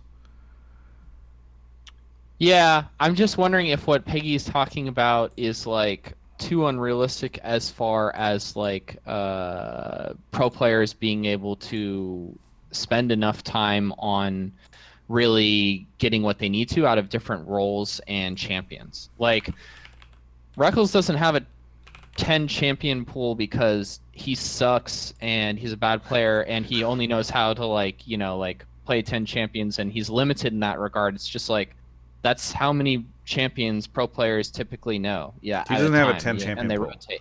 He was saying in the interview that there are 10 viable champions bottom, and none of them are like his. Yeah, but let's say he knows 10 ADs though, right? Or something like that. Whatever the number is. If it's 10, it's 5, 15, blah blah blah. But Peggy, correct me if I'm wrong, but what it seems like you're talking about is that Echo Fox does something where they are playing more champions and have players playing in more roles than standard teams are doing. Well, I think the point is it's kind of that idea of like the whole one trick thing, right? So they put Dardoch on Rengar top because he's good at Rengar. So that works for them. So they're kind of using that uniqueness about them, but they're trying it. They're kind of putting it out there. And so that kind of experimentation is helpful to them and it's helpful to other people. And regardless of whether or not like everyone should then learn Rengar or learn Vladimir, if you're trying it, at the very least you're understanding it more, so even if you can't do it, you can better exploit it if you play against it. Yeah. I think the idea of playing against something as good experience is a little because if Dardoch top is the only person, or Dardoch's the only person playing Rengar top, you actually don't need to practice against it, arguably. Yeah. Because that's what a lot of teams do is if you play some cheese shit against them in scrims, they'll just ban it out, so they force you to play standard and you stop playing cheese against them. Because they feel like it's like, well, I'm never going to have to learn that matchup. And maybe that's a bad long-term approach to the game, and you probably don't want to do that in solo queue necessarily, but in scrims, preparing for a certain opponent for the next week, it's like, I'm not playing Dardoch next week. I'm playing Impact. I don't need to learn how to play against Rengar right now. I need to play against Ornn and Mundo or something, you know? Yeah, that's fair. Kobe, did you turn the AC on just now? Can you close the other windows? The breeze? No, not this. I turned the fan on. Travis, we're doing a show. Oh, you turned the fan on, not the AC. Are we just taking breaks? Is that what this is? That's fine. All right. Peggy? Yes. Sam thinks it's getting too hot in here, so we need to move on. But thank you so much for your call. Yes, of course. Appreciate it. Do you have any shout-outs, any final thoughts? No, it's just been really great. This is my first time watching it live. I usually just watch it after the fact. So this has been very fun. All right, very good. Thank you Thanks so for much. coming out. Yeah. All right, moving on to some more shout-outs, by the way. Thank you. If you hover your cursor over the Twitch screen right now, you'll see if you have a Twitch Prime sub. You can send it my way. Let's see. Rovert Story, Jordan resubbed, Zafri Glukenheim.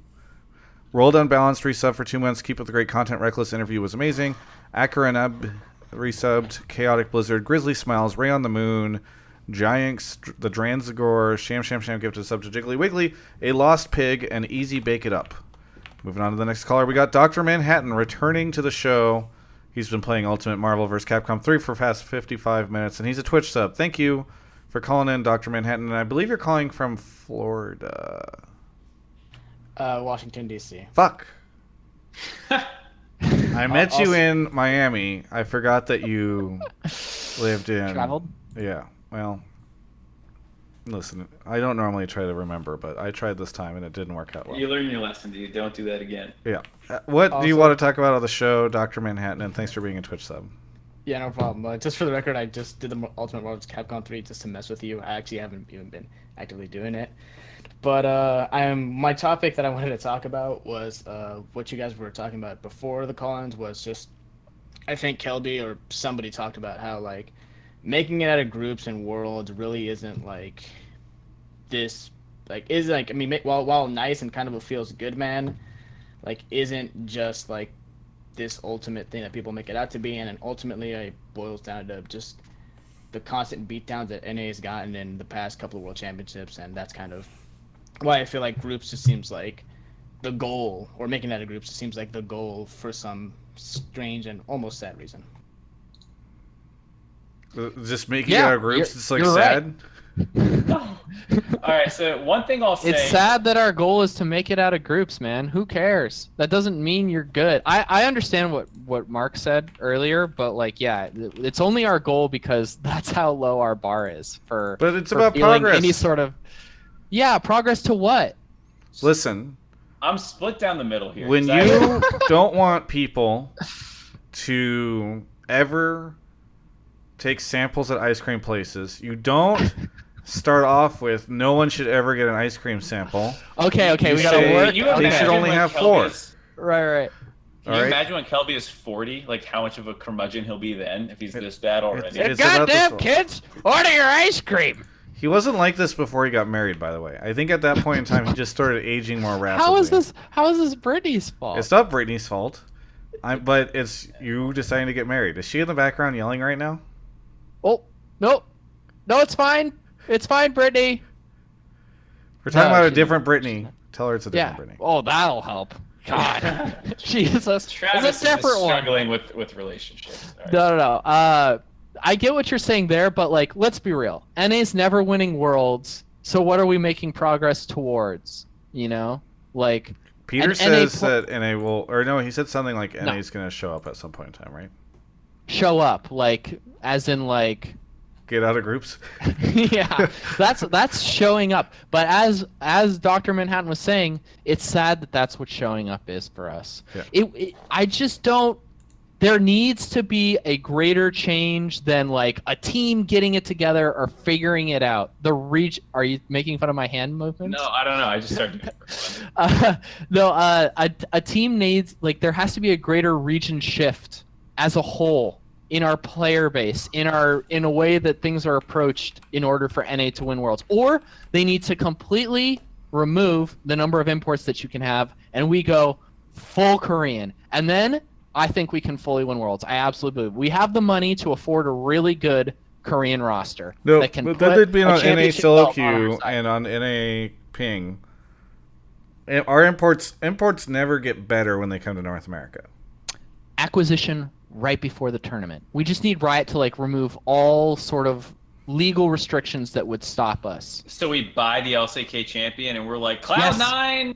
Yeah, rebranding right before, like Samsung Galaxy did, right before they went to their worlds and they had a terrible performance. But that year, was it who were they before? Were they Ozone? MVP. MVP, right? And then they got rebranded as Samsung. That's what we need. We need that permission. So All right. what you're saying, Let Kelby, Steve buy the is- team. What you're saying is we should just do the Overwatch League thing and just go NYXL. Yes. Yes, all right. NYXL, a little Spitfire. Let's go. I want to back it up a little bit. And Sorry. I want to back it up a lot of it. Sorry. No, we're good. I just want to go back to I think it was Thorin who tweeted this out, which is Uh-oh. probably not the best name to drop right now, Yeah. but I agree with the sentiment that in esports, top 8 is not always held in high enough regard in tournaments. Like top 8ing and getting out of groups in CS:GO is a big accomplishment. Like getting to top 8 at TI is a big accomplishment. Like in Smash Bros, getting top 8 for 99% of the players and teams even competitively playing. This is show is a big- top 8 League of Legends podcast. Yeah, And that's a big that's a big deal. accomplishment. And that's what I When tell you- myself every morning when I wake up.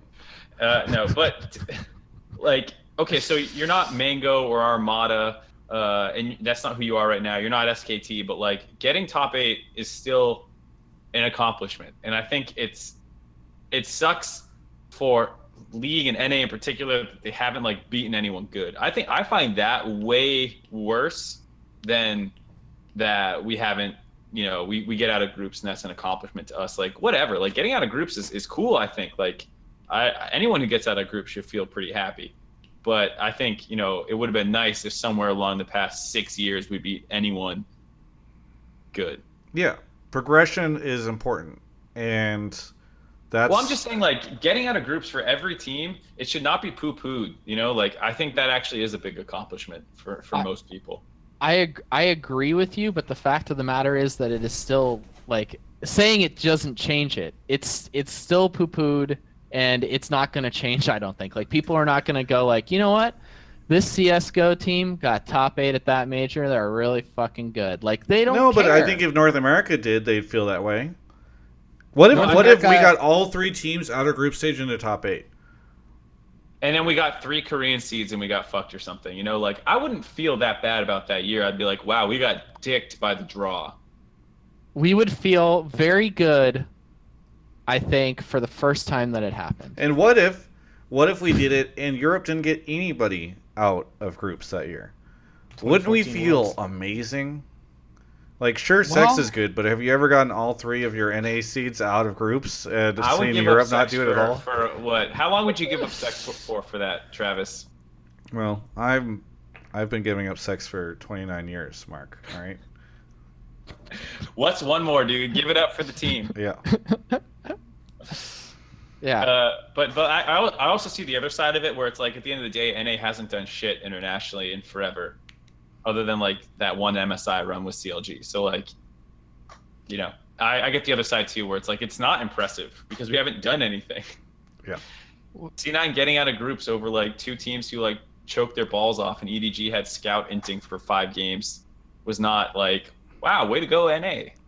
Hunter, the manager, team runner of Golden Guardian, says we need to get Travis sex. Maybe that's the problem. Dr. Some Manhattan, boxes are better what do you left think out. of our general conversation here? Yeah, and also on the other side of the coin, I will admit that I mean, even though NA hasn't performed like I always hasn't gotten top 8, I was looking at the past couple of World Championships and people act like NA got like completely like dicked. Like that would be a feels bad, man. Like if like NA just completely like didn't even win a game, like kind of like some of like these wildcard teams. I mean, you had 2 tiebreakers last year, which you know, I mean, there was that at least. I mean, the only year I think that was absolutely unacceptable was probably 2015, where like CLG through the whole BRTT thing. TSM, I think Parth said they were like mentally checked out, so they didn't even try in that really hard group. And then C9 went from like 3-0 to like not even leaving groups. Yeah, Like, that's, 0-4. yeah. So like other than that, like there have been a few close ones. I mean, TSM was just like I think had the same record at the end of as RNG, but just got lost because of the tiebreaker and could have forced a tiebreaker.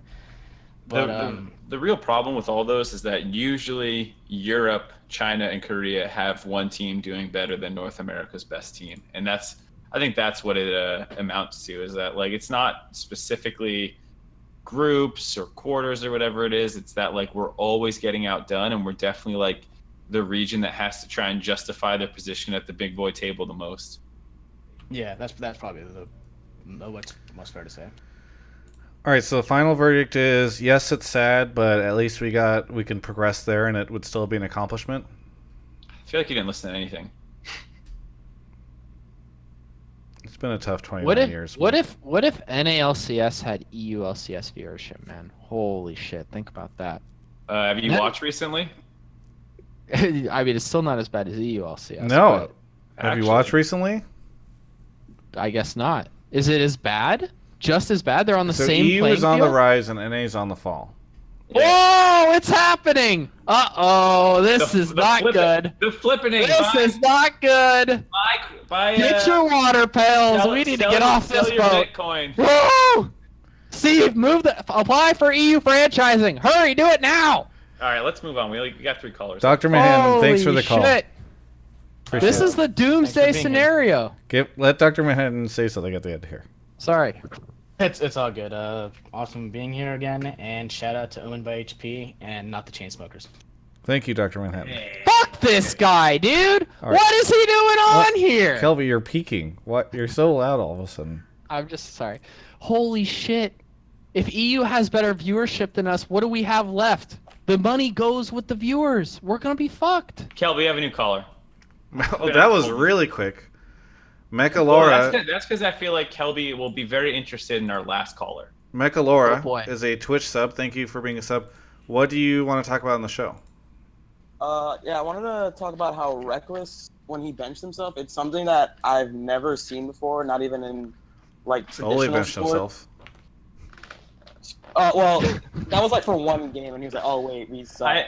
To be fair, yeah, one was more of like a panic benching, and one was like, "I don't think I should be playing right now." Yeah, he like. Well, Rekkles like actually sat down and thought to himself like, "We just aren't as good with me as a starter. Like, we're better with Weepo playing, and I think that's just something that we don't see from athletes in any sense of the word nowadays." Yeah, I think it's because normally the coach would make that decision, and there's enough trust that the coach could do that, right? The coach has such control over traditional sports teams that, like, I don't think it ever enters into the player's mind that they could dictate the terms of something like that. I mean, Mark went off on the idea that Ole would bench himself before, whenever we had that conversation. Mark, how do you feel about Rekkles benching himself? I think it's fine. I think they're two totally different situations. Like Mekalara was saying, like one was kind of like a panic benching, and you're benching yourself for Joey, who's never played with your team before. And one is for Bwipo, who actually has performed decently well on pretty large stages and in a meta where it makes sense to do this. So, like, I actually do think it's totally fine for Rekkles to, like, I think it was to Mekalara's point, like, a good move for their team. I think Fnatic is clearly better with Bwipo down there than Janna out of Rekkles. So what was the like stance or the take that here? It's something like, we haven't seen before. And do you think it's commendable, Mekalara? Oh, I think it's like amazing for like that he like had the mental like kind of like strength to just say, hey, I think we're better. I know last year I was like the star player for the roster, but I think we're just better off with Weepo starting in place of me, and then I'll just like do my own thing in solo queue and get some scrim time if possible. It's just like what was the example I was thinking of? Oh, like Carmelo Anthony, for people who don't watch basketball, like got traded to the Thunder, and in the news conference, like leading up to that season, somebody in the audience suggested that he should come off the bench, and he like turned to someone who works for the team and was like, that's ridiculous. Like playing off the bench is just like a ridiculous statement, even though he had like statistically his like worst season following that statement. Yeah, I think it is commendable that like he is willing to do what's best for the org, which is something that like I don't think a lot of people are willing to do. Especially given, I feel like in the past people have said that Rekkles has got a huge ego and that that's been an issue on teams he's been on in the past. That's been the rumor, and so this feels very much to fly in the... Well, it does depend on... I mean, like, to be fair, to play the devil's advocate who's a cynical asshole, it could just be that he knows he's not very good in the meta and he doesn't play in the meta. Like, you could easily take the cynical asshole perspective and be like, well, he was playing Janna and Karma and looking like dog shit and people were making fun of him, so he benched himself so they couldn't. You know, like, that's another perspective. If you wanted to be a jerk. I also wanted to mention how him benching himself is something that, like, now that his contract's up after this split, if he like looks to go to actually like go to Wait, are you talking about Rekkles? I thought he signed a pretty long deal. Oh, did he get an extension? Oh, never mind. Yeah, he extended, and there was a big deal about that. I interviewed him at All Stars about it, where he was talking about why he decided to go for a multi-year contract with Fnatic. Well, never mind. This is awkward. Yeah, I don't know. I think it's impressive, and I think it's something that not too many people are talking about. I don't know if I missed that story before. I don't know where that story came out because I didn't know it before I talked to him. But it's I didn't learn about it until your interview / dinner thing. Yeah, as the way it should be. You know, people don't know anything Breaking about the league news scene from Travis without Gafford. hearing it from me first. But I don't know. It's interesting. I'm curious what the solution is for him long term is, because I don't know. It doesn't sound like there's anything on the horizon for crit ADCs. Maybe there are, and then he just like bursts back into the scene. But also, they just buffed him, didn't they? 813 had buffs for crit marksman. Well, at least from Rekkles's perspective, I don't think he felt like it's enough. Like he's looking down a tunnel that he doesn't feel like there's necessarily light at the end of.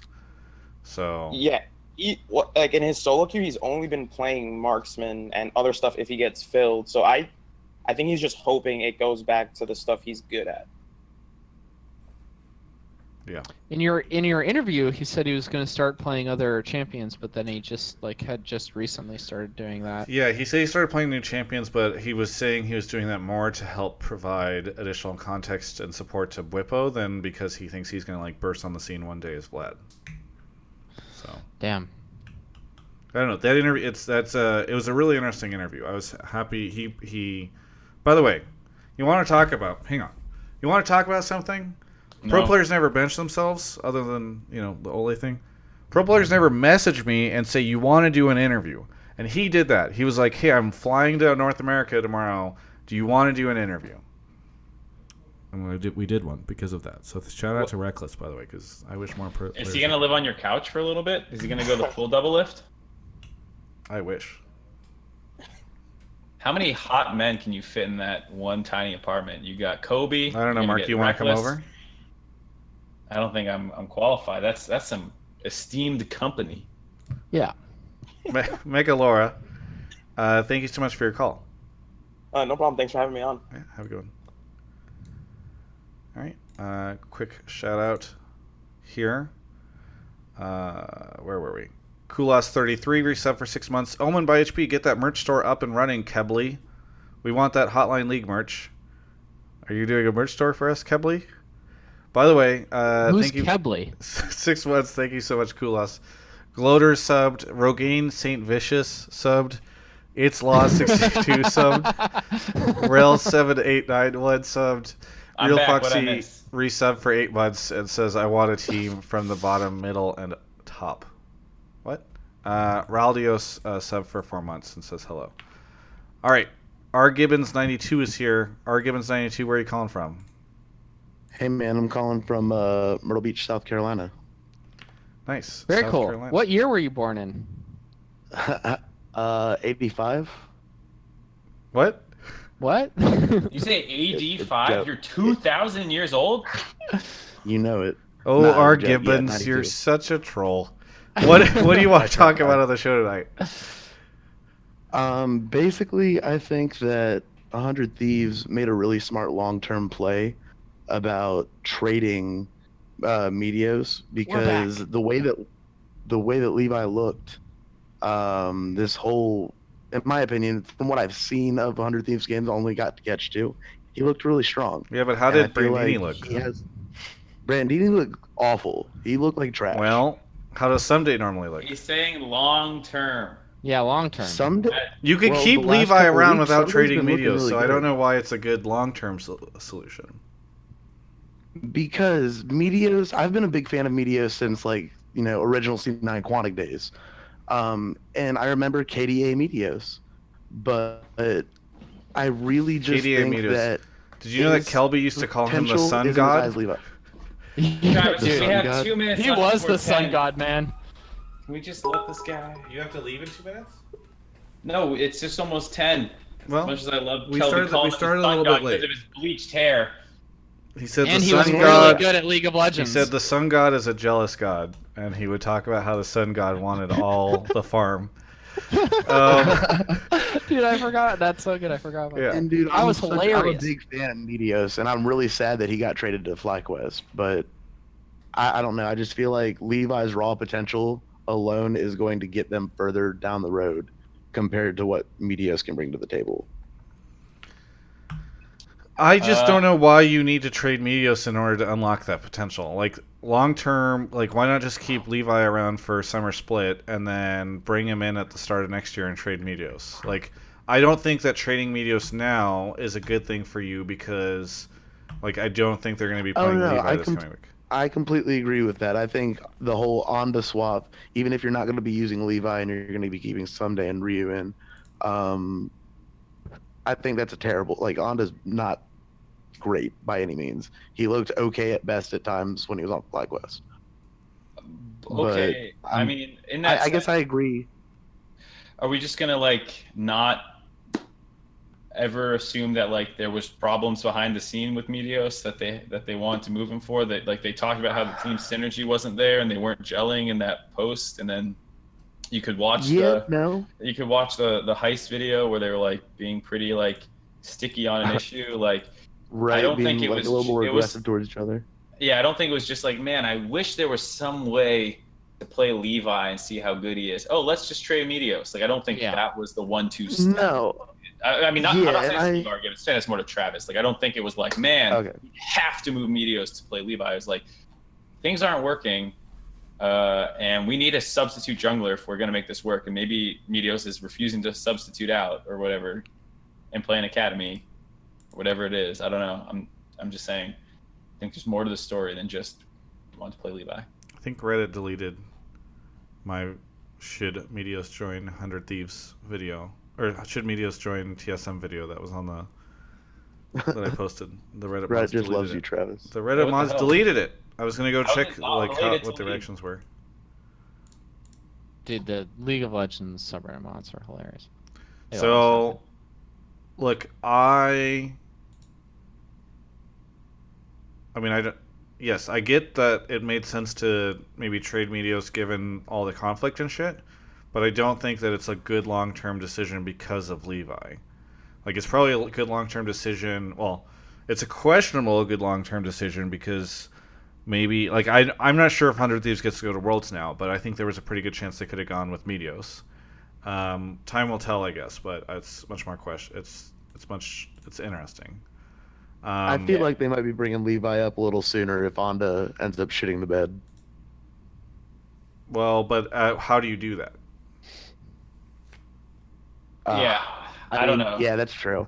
That's That's true. why I mean, like, even though I was playing devil's You are advocate stuck with there. Brand. Sorry, you go. I was talking over you. No, I was gonna say you're either stuck with Brandini or Linsanity, which I don't know how bad Linsanity's doing. I haven't been really paying attention to anything other than the C9 games in Challenger, but Yeah, Linsanity's not great. Brandini, I think, is actually okay because who wasn't getting dicked against the European top laners, so I wouldn't mind seeing a little more of him, but you definitely don't want to lose Someday, who's a beast, so yeah, I he was a don't monster last week.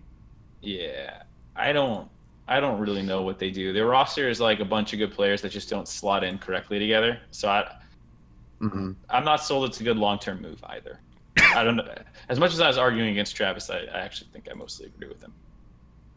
Link says that Wonder is really fucking good because he laned against him.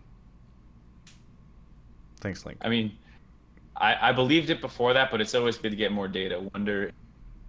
Wonder's a beast. Yeah. I don't know if doing well against washed-up League players is a proof of concept. Jesus, Wow. Travis. Now you got to get Sounds Austin really on the good. call to defend himself. Hey, I've been trying to bait him. He just hangs out on the Twitch chat, gives commentary. All right, gets excited whenever Kelby says something about Dota.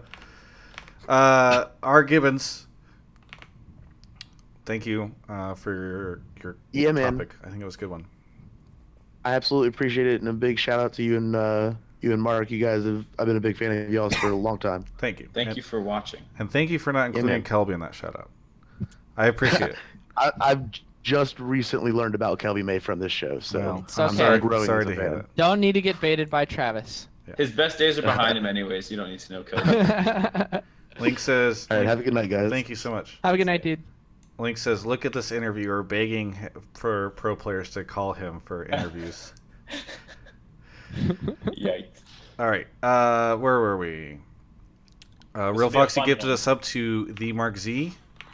Dankster resub for 4 months and says, thanks, Owen by HP. Uber Lawn Gnome resub for 5 months. Owen by HP helped deliver my firstborn child. Thanks, Owen by HP. Damn. Korean Jesus 21 sub. Bromane LOL subbed. The Marum guy resub for 3 months. Dark Ray 10 subbed. Thank you MXR subbed. The Squirrel 2 subbed. Copyright subbed. So many subs tonight. Healer sent 300 bits. All right, we'll get to the rest of those at the end of the show. But we got Zentrix as our last caller of the night. Zentrix, what do you want to talk about? Hey, how are you doing, Travis? Doing pretty well. Thank you very much. I wanted to talk about the current decline of League of Legends in the West, and if you don't mind, like me talking about my background on where my stance is from my background in League of Legends. I've been playing League since Season 2, and in the last 2 seasons, I've been high masters. Damn. And this year, I was super excited because I've been working part-time being at university full-time, saving money to go to Korea with some other challenger players. I was gonna go with my friend Sawyer, and I have recently given that up and decided to keep my money and just say it's not worth it for me, because I just feel like League is just declining in general in the West, and I just want your opinion. Why on was that. it worth it before? Because I've always had the side dream of becoming a professional player, and I won't say that I wanted to be a professional player for the dream of just being in the fame and playing because you have such a great passion for the game, but It doesn't hurt. as you get older and older and you mature, because I'm a freshman at NC State University, which is actually a pretty big League community. It's just that when your friends stop playing the game, you start losing motivation, and grinding solo queue, especially in NA where people don't take it seriously, gets extremely fatiguing, and you start to have the thought of, can I actually do this professionally, and do I want to do this professionally? Yeah, And but my that's question is where I like, think- what was it what made you want to do it professionally before? Because I've been playing since season 2, and I always looked up to pro players, and it was just a massive passion of mine because I loved playing the game. But as the years have gone on, and I'm being a full-time university student, it's gotten harder and harder, and it's been more and more fatiguing, which is why I think the popularity of League of Legends has definitely dropped in the West. And people say it's because of Fortnite, it's because of this, it's because of that. I don't think it's that. I think it's because the reason why people play games, specifically in North America, has drastically changed. So I'm a little confused by the link here, because you say that you went to college, it became more fatiguing, and then you jumped to the player decline, right? You say like, Right. And that's why there's a player. Is it like everybody who was playing the game is now in college and they're more fatigued, or I just don't understand the link. The link is because when the game was booming, a lot of people started League of Legends like season 4. That's season 4, season 5, in my opinion, were the biggest booms of League of Legends, when the LCS really started to kick off, go full steam, full throttle, and people are watching the LCS like crazy. But as time goes on, I feel like it gets repetitive. And even though they change a lot of things, and I currently think League of Legends is one of the best states, it is to play the game as a player for fun. Because playing the game with your friends right now is in a great state. Almost everything works everywhere in the game, theoretically, for fun, on a casual level. But go ahead. No, okay. So you wanted to be a pro player, but now you don't because the player base declined. Well, so they're unrelated topics. Okay. But I'm just saying that's my background from where I'm coming from and how I feel on the topic. So to summarize, and you can tell me if I get this wrong, you were someone who used to be or still are very good at this game. You used to play it competitively with the dream of eventually going pro. As time went on, your friends and people started dropping off, and then you also started being less excited about it. And when you look around you now, you see this landscape where it doesn't feel like the hype is there, and it's largely declining. And I don't know if you guys saw that Reddit video when RNG won MSI, but there was a Reddit video out there of it was a Chinese university of when RNG won. They were all outside their dorms, was screaming at each other really let's good. go. I'm like, holy shit, that's so hype. They are so enthusiastic about League. Yeah.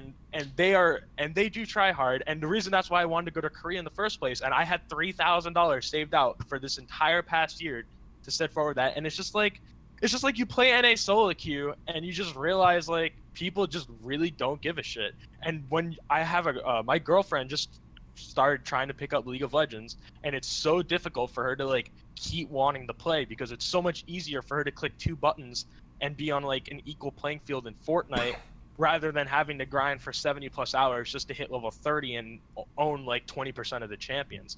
Like it just takes so much time to have 100% of the playing field available to you in League of Legends, whereas other games is very quick. I'm just worried that you're hopping around from a lot of different topics, right? Because at times I feel like you're talking about you not wanting to go pro anymore, and now we're talking about it becomes too long to unlock champions.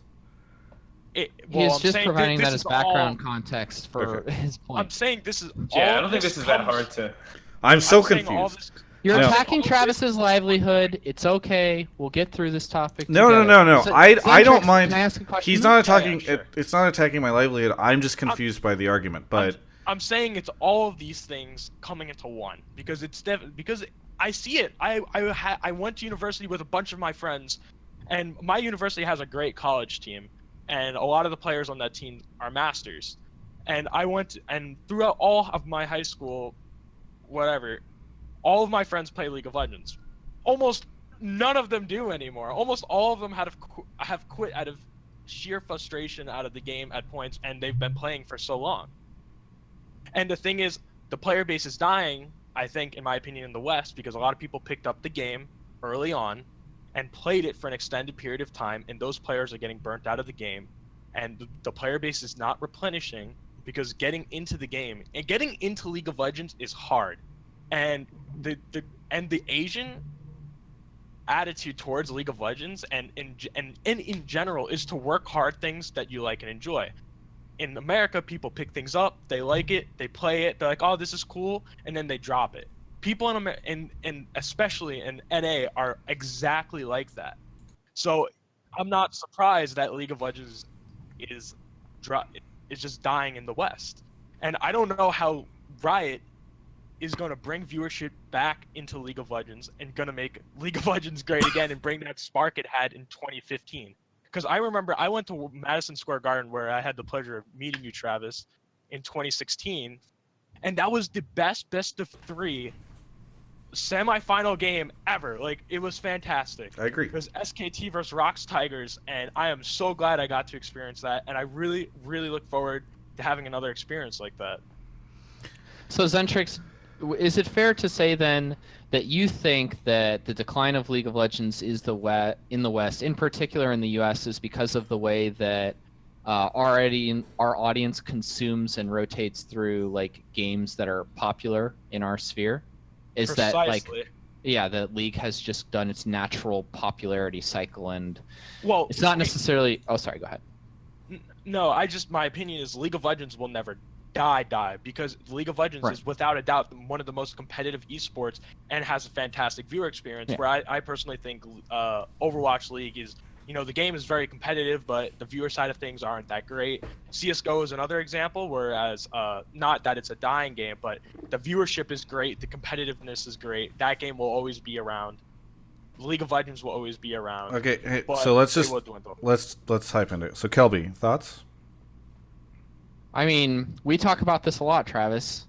You know that I agree with our buddy here, and I agree with the reason as well. I think that. And it's not just League. Dota, CSGO, Overwatch, I think, are all experiencing this same thing. Dota viewership, OWL viewership over the course of the 4 splits that they've done. League viewership. CSGO we don't know because it's on Facebook, and we don't have that data. It's already declined so much. Yeah, like all of these games are not doing good from a viewership standpoint over like the last 18 months.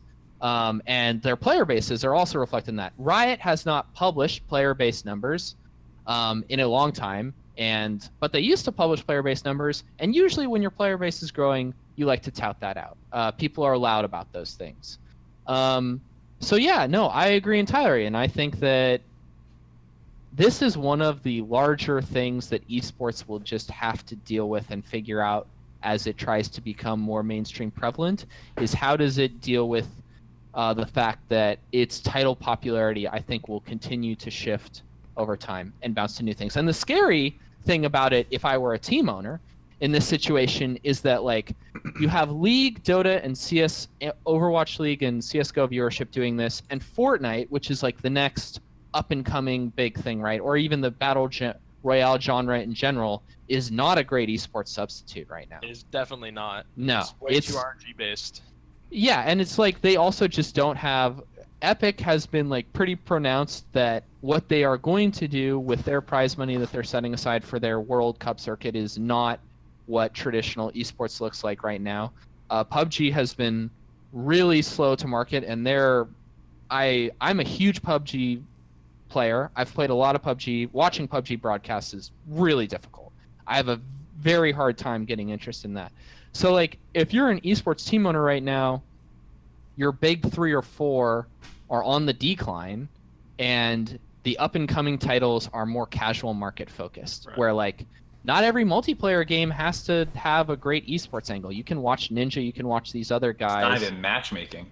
I believe more in Fortnite esports than you do, Kelby, but I get your point. Well, I'm not saying that you can't like, you get my point. It's not that you can't watch competitive Fortnite and have a good time doing it. It's that I think that teams don't slate into it the same way that they slate into Dota and League and these other games. Because if you ask someone who the top 8 PUBG teams are, it's a toss up. Yeah, I mean there aren't even like PUBG. There's not an undisputed best team in any battle royale game. No, I mean I think those scenes are growing, right? Like that's what it was with League back in the day. Like it's the primordial ooze of battle royale esports right now. That's less of a concern to me than like how do you make a single viewing experience good and not just like let everyone stream their games individually. Yeah, but that's a separate topic. I think the major underlining issue in League of Legends is the leveling to 1 to 30 process, because it's, in my opinion, it's in a horrific state. My girlfriend was playing it, and she was asking me for pointers. I was watching her play. She was playing normal games. Like normal blind pick. Half the people on the other team are bots running it down. Really? Yes. They play Garen, they go 0 and 15, they just run around, they're not human players. And I'm not just saying like, oh, they're bad players. Like they are literally not human players. They're accounts that level of 30 that people purchase for Smurf accounts. It's an issue. They play ARAM games, they play 3v3, and then on top of that, she gets in the Smurf games, the first, couple of games.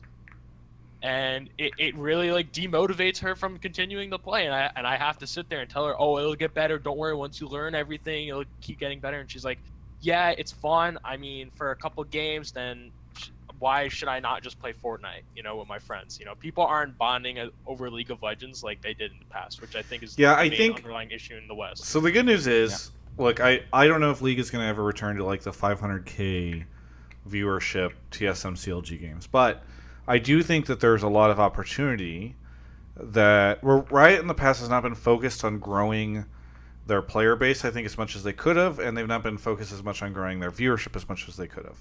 I think now they should be very much focused on that. They still have a very large amount of people that are playing League of Legends. I think they can do things to help convert those people over to spectators. I would bet you that Overwatch League gets an amazing amount of viewership comparative to its player base. Like, I would imagine, this is all speculation, but I would imagine a higher percentage of their player base is watching Overwatch League than the player base of League of Legends is watching LCS, relative to their regions or whatever. And I think that is because Blizzard has done a great job of marketing to their player base Overwatch League and doing interesting things like the Twitch integration, which Riot was supposed to do with the BAMTech thing and it never came through. So I think there's a ton of space for Riot to... If they need to get the whole company on board for this, because if you look at Overwatch League, like Activision and Blizzard are actively pushing their stuff way harder than I think Riot is, because it's coming from their CEO versus Riot where it's coming from smaller teams. But I think there's a lot of opportunity for Riot to do this stuff, and that's what I'm hoping will end up happening. I just want to apologize for being all over the place. It's just a passionate point for me. I think it's also... I come at it from a lot of angles. Sure. I think it's also complex too. I think there's a lot of things like new player acquisition versus old player burnout versus viewership and current market trends of gaming as a whole and all that stuff. Renewing the player base is also the big thing. One thing they should do is definitely get rid of the fucking currency in the game and just make a battle pass. I think Battle Pass is really good. It incentivizes people to play the game. What Fortnite did is incredible, and what every Where did other Fortnite publisher. get that idea? Hmm. They are smart. I know this will never happen, but I feel like champions have to be like easier to obtain or more or less free, as in Dota. I know that's not like an immediate Whoa! financially beneficial. Mute this guy, Travis. We can't have pro Dota opinions in here. I don't think it's financially smart for them because they make so much money off people buying champions. But I mean, it's an underlining problem as well. I don't There's know. so many- It would be interesting. I'm so out of touch with like the new player experience that I would be. It's bad. Well, okay. I tried to do it. I tried to do it with runes. But I don't know if it's about. I don't think it's. I'm sure it's bad. I don't know if it's bad because you have to unlock champions. The playing experience is poor. Mark, it's pretty bad for a lot of reasons. I tried to make a new account right when the new season came out to get like the experience of unlocking the new runes, because the old problem was new players had to buy 1 million fucking runes, and it wasn't like you didn't even know what you're supposed to buy. You end up with shitty rune pages, and you get dicked on. You've already have like a sunken cost. Sure. So I tried it, and this is at the start of a new season when new player acquisition should arguably be at its highest, and it was a pretty shitty experience. Yeah, and imagine that for someone who doesn't play the game. Who doesn't play the game, right? Yeah. Imagine. It's like, what is this? What is this game? And it Yeah. only takes and the thing is, in League of Legends, one person can ruin your game. And as a new person, someone ruins your game, you're like, oh, screw this. But I mean, that's true in every game, but well, imagine taking 5 minutes to get into game, someone screwing it over, and then being trapped in that game for 10 minutes. And compare that to PUBG or Fortnite, where you get into a game because there's no matchmaking in 30 seconds, and you die instantly. You're not trapped in the game for 10 minutes. You can just play again. I wonder why people prefer Fortnite. It's really crazy that casual players would prefer an experience where they get to play the game. You know, it's weird. I just think League of Legends has lost a large majority of the casual player base, which has impacted the game in all spectrums and all aspects of the game. Yeah, I think a lot of this is very doomsday. Like, that player experience has been the way it has been for years, and Riot has found success regardless. That doesn't mean it should change, or that it shouldn't change.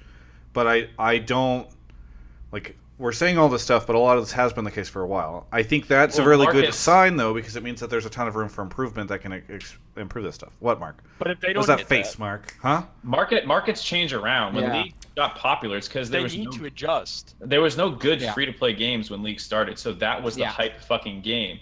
Riot was the innovator. They were the early adopter who was like, play our game. We don't lock any. They were the first free-to-play people to do that, and they got it right early. Yeah, but there's been a ton of free-to-play games since. Yeah, but none that captured the overall interest of the PC free-to-play market on the level that League of Legends did. Fortnite has. I agree. And I'm not saying Fortnite's the killer. I'm just saying that like the market has caught up and surpassed League of Legends now. There's better free-to-play newbie experiences when, for a period of time, League of Legends was the best one. Yeah. Now it's not. Go ahead, Kelby. No, I was just gonna say too, just to reinforce what Zentrix was saying. Like, so much of what people play to is social, and like you get on and play what your other friends are playing a lot of the time. And because League has kind of fallen out of this mainstream like limelight, it's one of those things that's really, really hard to recover from. Snowballs really heavily. They also never tried to market really to people. Like, where's the LCS was their marketing. Yeah. That's not gonna. Because I just don't want to see it get to the point where the LCS is starting to be artificially inflated and artificially sustained. That will be the true dying point of League of Legends. But I think What do you mean artificially inflated and sustained? Well, for example, I play Rainbow Six Siege. I have kind of switched to that as a more casual player, and it's a fantastic game. I really enjoy playing Rainbow Six Siege. I don't know if you guys have seen Shroud playing it. It's a lot of fun. Yeah. No, I play a good amount of Siege too. I'm like top 50 in Siege right now in North America, and it's a ton of fun. I'm having a lot of fun playing it with my friends. And I gotta ask Canadian, what's your name on Siege? Zentrix-HP. All right, cool. Yeah, you use R6 DB, right? I'm just gonna ask Canadian who's the captain of the EG. Jesus, it's such Oh, a yeah, fucking yeah. dick Well, measuring All right, you contest guys in set here. up your date another Yeah, time. yeah. Let's get out of here. My Zentrix, we girlfriend, gotta by play the way. sometime. Yeah, no, for Top sure. 50 in Rainbow Six Siege, by the way. Oh, let me ask the top pro player, by the way. All right. But the point I'm making is that it's just tough because there's just shoot, I lost my train of thought. Sorry, but it's just that League of Legends has been around for so long, and No, you were saying the artificial is Rainbow Six Siege artificially maintained their yes, esport? it is. Because the developers of Rainbow Six have paid organizations to come into the game and pick up teams. And Oh, well, don't worry, Riot's never going to pay an organization. I know that won't happen, but it could get to the point where they start pouring way too much into LCS that returns for them. I mean, the it's opposite already is a happening. negative return right now. Obviously, LCS has always been a negative return for them in terms of direct money investment, but if it starts to go too much and Riot Games is not making as much as they used to in terms of in North America, it's hard to sustain that off just of the Asian player base. I mean, I think there's a good chance that NALCS downsizes. I'm not worried too much about the Asian player base, but yeah, I don't know. The good news is, look, I am not thrilled. NALCS downsizes? You don't think? What, they're gonna refund some of the teams their money, or what'll happen there? Probably not. There's no way they'll. They just lose their investment and they're kicked out of the league. I mean, I don't. This is a good topic. No, sorry. When I said downsize, I don't mean like kick teams out. I mean like they do less event. Like we're already starting to see that a little bit, right? Like Miami was in a smaller venue. International events have been in smaller places. That's what I mean by downsizing. It's just that the West has less. I thought you were putting teams on the block. No. Hey, thanks for the call, Zentrix. All right, no problem, guys. I'm not as Have a good night, thanks for having me on. Have a good night, guys. Have a good one. Right. You too.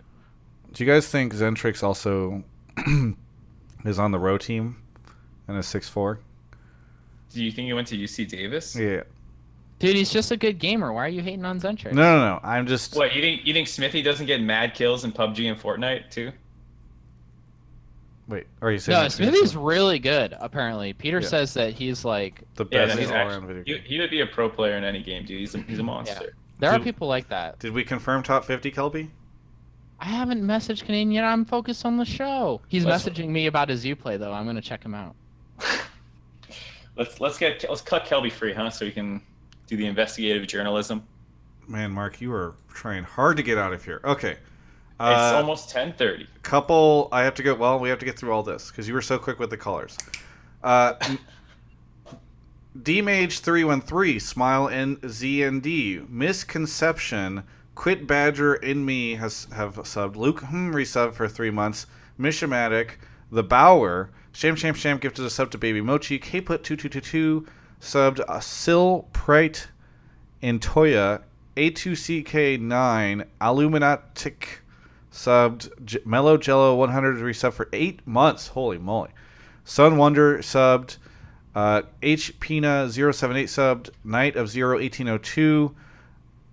Craig Yorgers resub for 4 months. Kulas 33 subbed. Sent bits. The Quelchinator. Mattcom resub for 2 months and said, "Wow, Travi, we made it." Baby Mochi gifted a sub to Butter 030. Baby Mochi gifted a sub to XX Hayes. Baby Mochi gifted a sub to Pi Likey. Sham gifted a sub to Ethan. And we're all caught up. Mark, any shoutouts, any plugs, anything you want to say? I'm going to do IRL with Offline TV. Oh, that's what happened. You join Offline TV, and you just want to... No, do you really think I wouldn't be complaining if it was 10:30 any other night, too? Come on, I complain no matter what. Well, you pulled all the colors. Kelby, anything you want to say at the end of the show? Yeah. I just want to give a shout out.